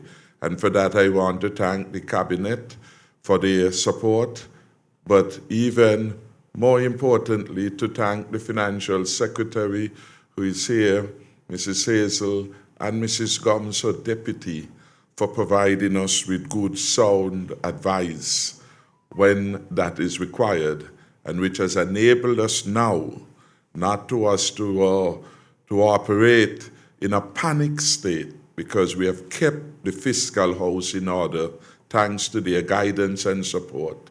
So now in our moment of need, we are able to respond from our own resources. The other initiatives which I've announced, the support from the Development Bank, the NHC, etc., those are not included in the $120 million response. Those entities will document that information and basically will provide us. So we have a government that is relatively strong. And one of the things the pandemic has revealed, we can't take things for granted, because what once upon a time may look like a strong fiscal position, overnight, one pandemic created thousands of miles could undermine all that we have. So prudent management becomes essential, and that is why we have to keep the debt low, so that we don't have to go to any external entity, the IMF or anybody are begging. We don't have at this time to cut back on civil servants' pay. We have not had to say in response to this, $100 million just so to say, as some governments are now considering, they will have to cut back their payments to their civil servants. We are not in that, thanks to the able management and the support that we have had so far. I want to say additionally, because I did in passing mention that we will give additional support to the frontline persons, but speaking more specifically to the emergency management technicians, EMTs at the JNF and elsewhere, and our nurses. The deputy reminded me to say that just Saturday it was, the cabinet approved some salary revision for our nurses and our emergency management technicians. So that will be coming, as it were, just in time as part of the incentivization that we are giving to those in the front line. And what we do for health care, of course, at the end of the day, this is a duty. We want our civil servants to see their dedication and duty being reflected in the manner in which they respond to this particular matter. So the funding is out of the way, the salaries is out of the way. But while here, a farmer sent me a WhatsApp, and I suspect he may be speaking to others. He's from Shadwell, I think. I'm trying to find. Essentially, though, he raised in the question, what about the promised compensation for the loss of animals? I think he missed the part in which I said, so Mr. Mawson, I think is his name, you will get some measure of compensation that should be outlined shortly, because the cabinet did in fact give consideration to that matter. In relation to Taiwan, let me add that I am assured that Taiwan will be sending medical equipment to St. Kitts and Nevis. Up to this morning, the ambassador called to report that they have secured some support for us in that area, and that will be forthcoming. To complete, I should also say that Ambassador Osborne, who is our ambassador to CARICOM and the OECS, reminded me that just this afternoon, as a result of my conversation with Dr. Didicus Jules, who head the OECS Commission, I was able to get a list of items, and I'm not going to go through all of these, which that entity has been able to secure for St. Kitts and Nevis. They include several hundred N95 masks and gowns, which I've gathered that these have already been sent to protect the frontline staff. So after someone will confirm that with me. Screening infrared thermometers, a donation will be coming to St. Kitts and Nevis. 17 infrared thermometers to assist with the screening. And the company Transcontinental will be including an additional 3 gratis for a total of 20 such support coming to St. Kitts and Nevis. So we are not alone. And then in relation to further testing and our ability, I'm advised that they have secured through the IEA, as part of an OECS initiative, an RT-PRC, PCR, you're so bright, RT-PCR machine, and that will certainly be used at our JNF and will therefore bring that capacity to St. Kitts and Nevis. You see how things are happening? And they happen because we have been preparing.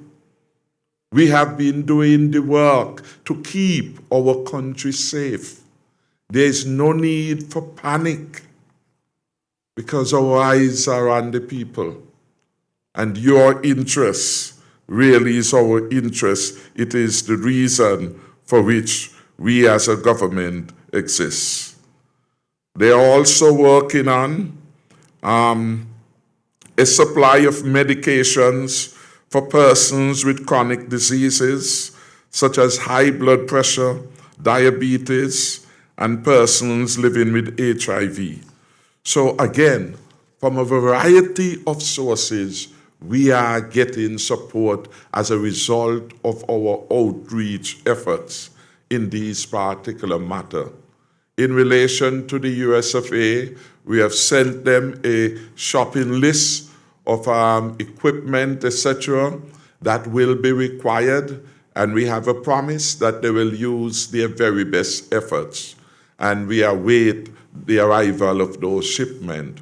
We bear in mind that this pandemic has moved so swiftly everywhere. Started out, if you will, in the backwaters in China, and spread so rapidly from epidemic in December to pandemic several weeks ago, and have impacted over 170 plus countries. The consequence of that is that everywhere there is a demand. That is why in America you see the problem there, in Italy.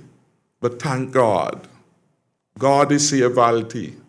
Thank God, at this point in time, we are at the strongest position in terms of our preparedness that we can be.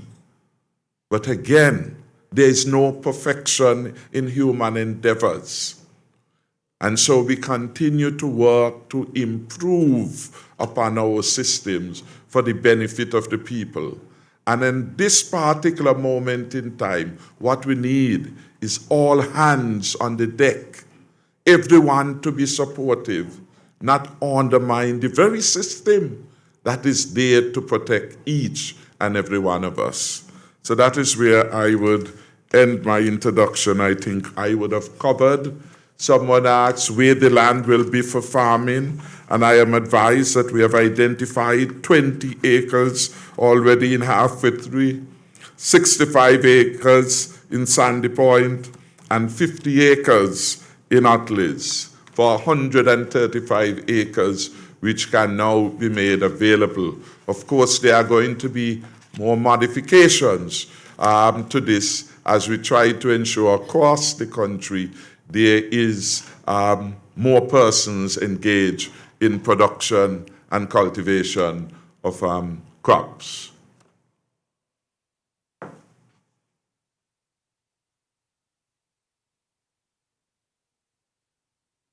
Thank you. We will take perhaps a further 5 questions, and then we will wrap up.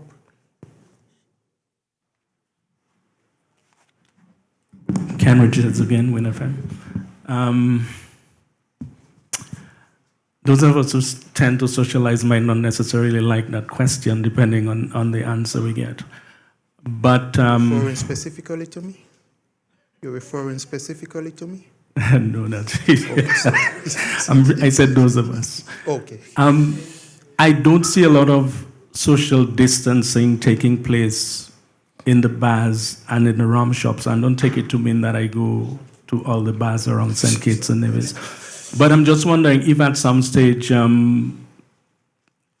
it would be considered to shut down the bars for some period of time, because people rarely get close to one another in those bars, and you know what can happen given the situation that we have.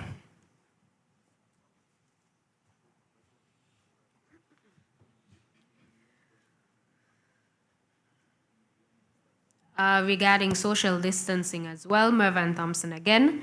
How is that practical for buses specifically? And the yachts that come in at Christophe Harbour, persons are wondering if that port of entry is also being monitored for persons, incoming persons, for them to be quarantined or tested or screened.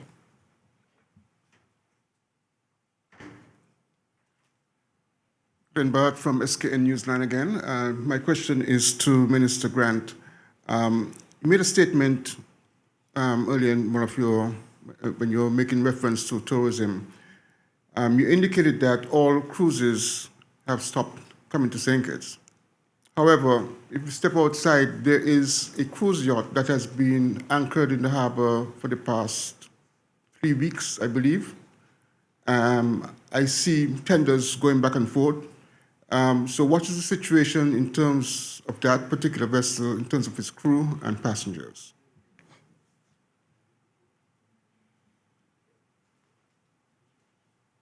I take it that we don't have any more questions.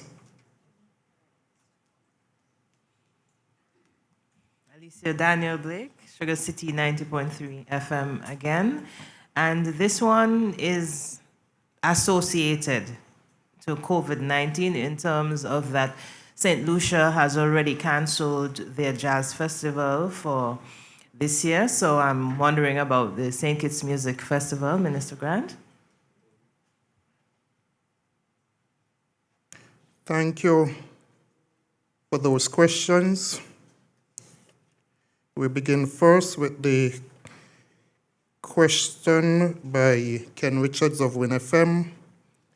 He has asked about social distancing, in that he hasn't seen much of it being practiced, especially at the bars, etc., and whether or not at some point in time a decision will be taken to close those facilities. The Honorable Attorney General will speak to that again. Hopefully he will not be as long as he was the last time, in that he has given quite a bit of information on that thus far. The question of social distancing for buses, he will also address that question which came from Mervyn Thompson, whether or not Christophe Harbour has been closed off and if the passengers on the yachts are being screened. I will ask the Chief Immigration Officer Ms. Hughes to respond to that question. We had some questions from Glenn Batt. He has indicated that he has seen a yacht in the harbor at Port Zante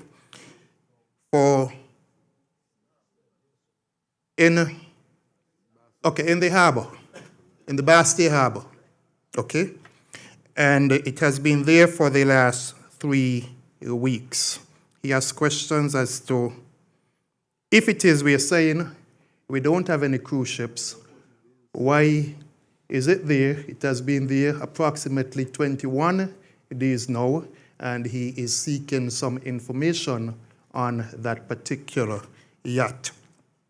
The final question came from Alicia Daniel Blake, and her question is whether or not the St. Kitts Music Festival will be cancelled this year in light of the fact that St. Lucia has cancelled its jazz festival. I turn the mic over to the Honorable Attorney General. Thank you very much. Look, the situation is very fluid when it comes to this virus. And we have put very strict and stringent screening processes at our borders. And we have heard from the medical chief personnel in our country that the screening has evolved into testing a number of people who may seem to have exhibited some symptom. And the bottom line is, if it comes to a point where it gets to be worse, or we, God forbid, happen to have a confirmed case of COVID, it means that we will have to step up the powers available to us as a government. And they may well mean to the extent that we have to impose even a state of emergency that can then have our those personnel responsible for enforcing it to be more rigid. We spoke of social distancing being one in which individuals must take responsibility for themselves, and those responsibilities mean that you avoid close contact and mass meetings. As far as the buses, the transport system goes, the Minister of Transport may be better able to speak to that. But again, it also comes to the point where do we close down the country and nobody moves? And the measures that have been put in place to date, we believe, has led us not to have a confirmed case. If that changes, then more rigid and stringent measures will have to be taken.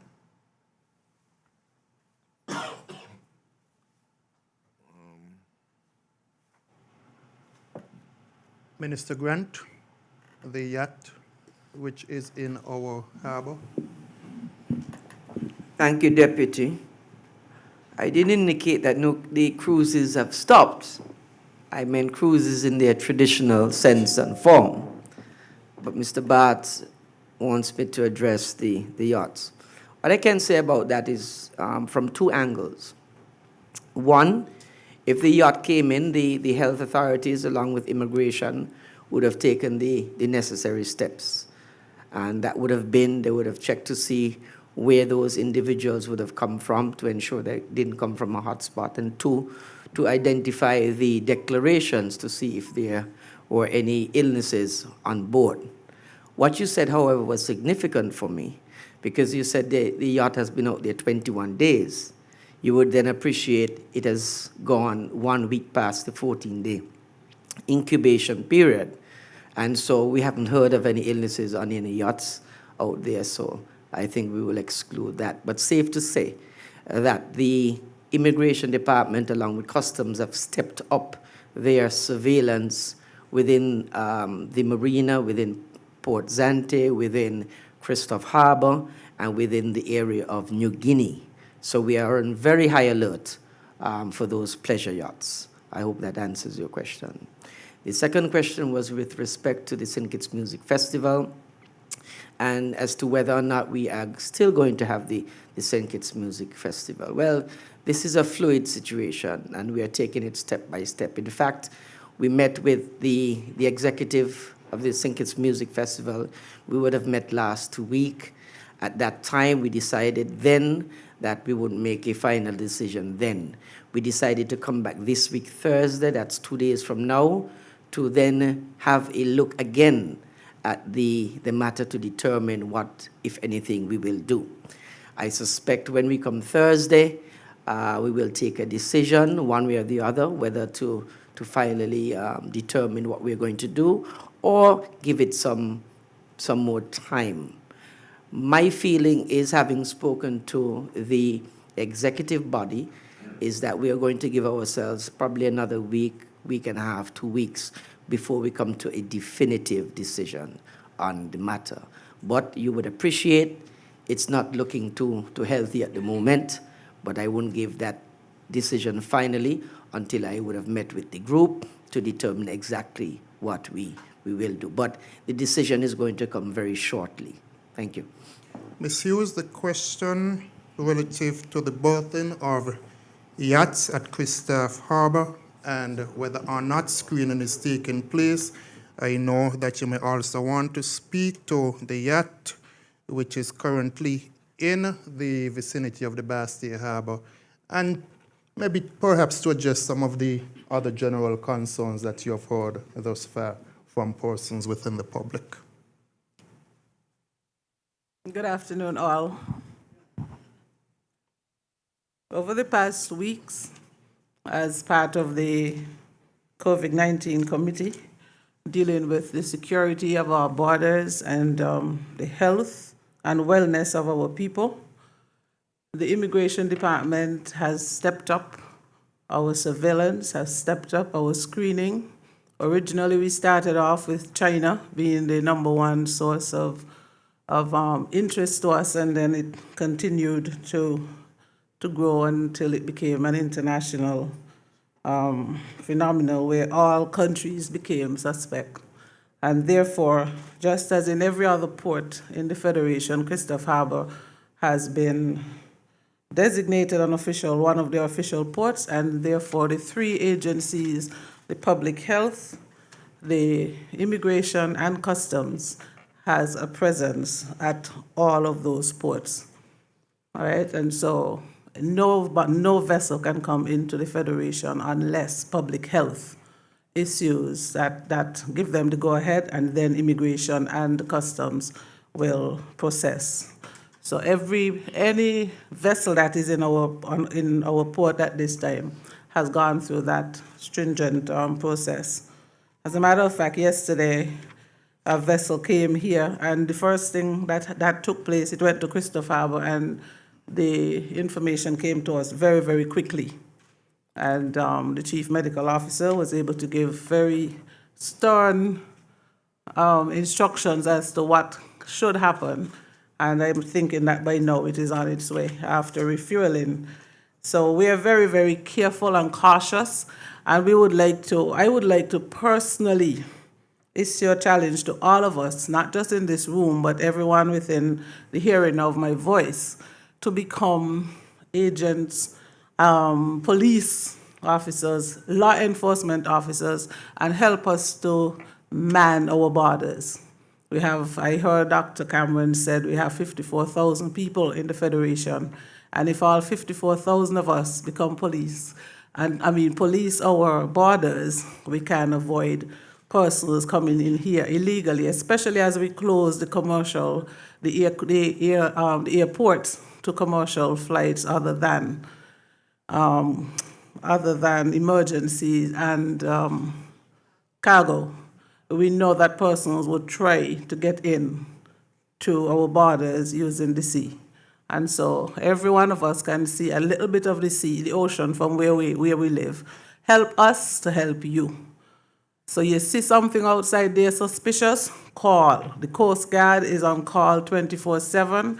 We have to keep our federation safe, and it is going to take every single one of us, not looking to any one particular agency, but all of us take this securing our borders seriously and become law enforcement officers at this critical point in our life. Thank you. Thank you. The Prime Minister will like to add some additional remarks, and so I now yield to him. Very briefly, I just want to underscore a point made by Dr. Wilkinson, because it is tempting when we look at the TV and we see countries in extreme and we see what we are doing to immediately think that we should be doing it too. I want us to heed the wise advice of the World Health Organization. There is no one size fits all. And in all of this, every country is urged to basically have a proper understanding of where it is at. For example, a country with no coronavirus will not be operating at the same level of shutdown, of social distancing as one that is with it. And so it is not everything that we see we could bring exactly to St. Kitts and Nevis. It will not work, and it may create a worse situation. And that is why the government position has been and will continue to be that we will work on professional advice coming from our health experts and, of course, our national task force. So, for example, when we speak about closing our ports, the point is we are a small, open economy. We are not like the US of A, which can survive on its own in terms of what it produces, etc. So if someone were to fall sick, we need to get them elsewhere for treatment. If we are to survive this virus, then the medicines have to come in. The food still has to come in. And therefore, the context of shutdown takes on a different meaning, which means we will practically go as far as we can to preserve the health of our people while ensuring we are not indifferent to economic and other social consequence of that. I just thought that word of caution, which the WHO wisely pointed out, no one size fits all, and it applies to every element of the responses to these things. And that is why the government has been relying on our experts to give us advice, help us in adapting. In the end, we may all reach the same destination in terms of the essential elements, but our part and the time taken would, of course, be different. I want to say that one of the good things, if there is a good thing, of us being able to keep it a bay for so long, is that it allowed us an opportunity to be better prepared, and we ought to be grateful for that. So we can see what is happening elsewhere, evaluate them, and determine their applicability and adaptability in the context of St. Kitts and Nevis. So we look, for example, to Jamaica, that has had a major problem there. How do they deal with the question of public transport? Is there any lessons that can be had there? Part of the original response is similar to what we are doing here, that you urge that the bus people, operators, take less than they will normally do. And one of the things Jamaica quickly said, there'll be no overloading. If the bus is targeted for 14 passengers, you can't have 18, 20. In Jamaica, in the good old days, you might carry up to 40. They were the packed people and everybody comfortable in that. So that then mitigates. And I think these are the examples that we have to look to do our adaptation, because the country still has to go on, not in the same manner. Country still has to function. It means that taking advantage of an opportunity now, the taximen who may have less business plying the trade as they normally would, must now consider or can consider a new regime of pricing for those people who only want 1, 2, or 3 people with them. Because that is what the taxi now can do. In the good old days when I was growing up all the way in Tabernacle, there was a taximan called Ham Bratcher. And my mother, when she was pregnant in particular, always waited for Ham Bratcher to pass. Sometimes he gave us a fillip, but whenever he charged, it was a reasonable price. And so people can then begin to consider pooling options in advance of time. Those are going to be helpful practices. So yes, there are several challenges, but I want some of us to look to this to see what new opportunities can emerge from such a learning experience as this one. Thank you. Ladies and gentlemen, as I bring this press conference to a close, allow me to say thank you to all of the different civil servants who have assisted the government to date with the coronavirus. A number of those civil servants have been intimately involved in the process, whether it is those who are part of the task force, those who have helped to inform us on the decisions that you have heard this afternoon, and also those from the various public sector corporations who have also given advice to the government. I also extend our gratitude to the members of the press who have participated in this event this afternoon. To the government, I have received a thank you from the Society for the Disabled, and as such I must also once more say thank you to Mrs. Jacobs. Finally, over the last few weeks, the Team Unity administration has been having a number of town hall meetings in the different constituencies. As of this evening, those meetings will be taken on a different format. We will have members of government on ZIZ radio and television providing information to persons. That is, the town hall meetings will be taking place, but not in the traditional venues around the island. What will happen, however, is that persons will still be provided the opportunity to be able to call in and to ask questions.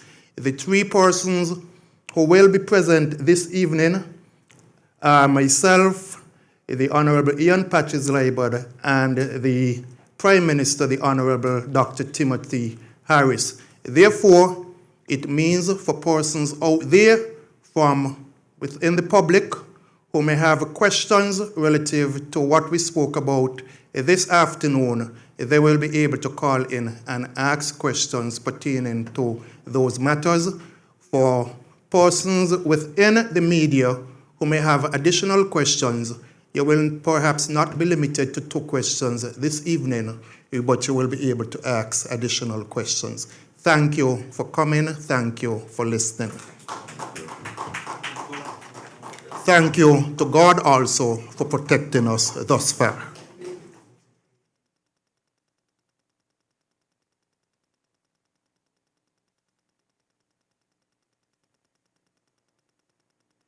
The Ministry of Health, in collaboration with NEMA, has been putting all necessary measures in place to protect you from the novel coronavirus. In this video, We will share with you tips that will help you avoid getting and spreading it. If you have to cough or sneeze, please do so in a paper towel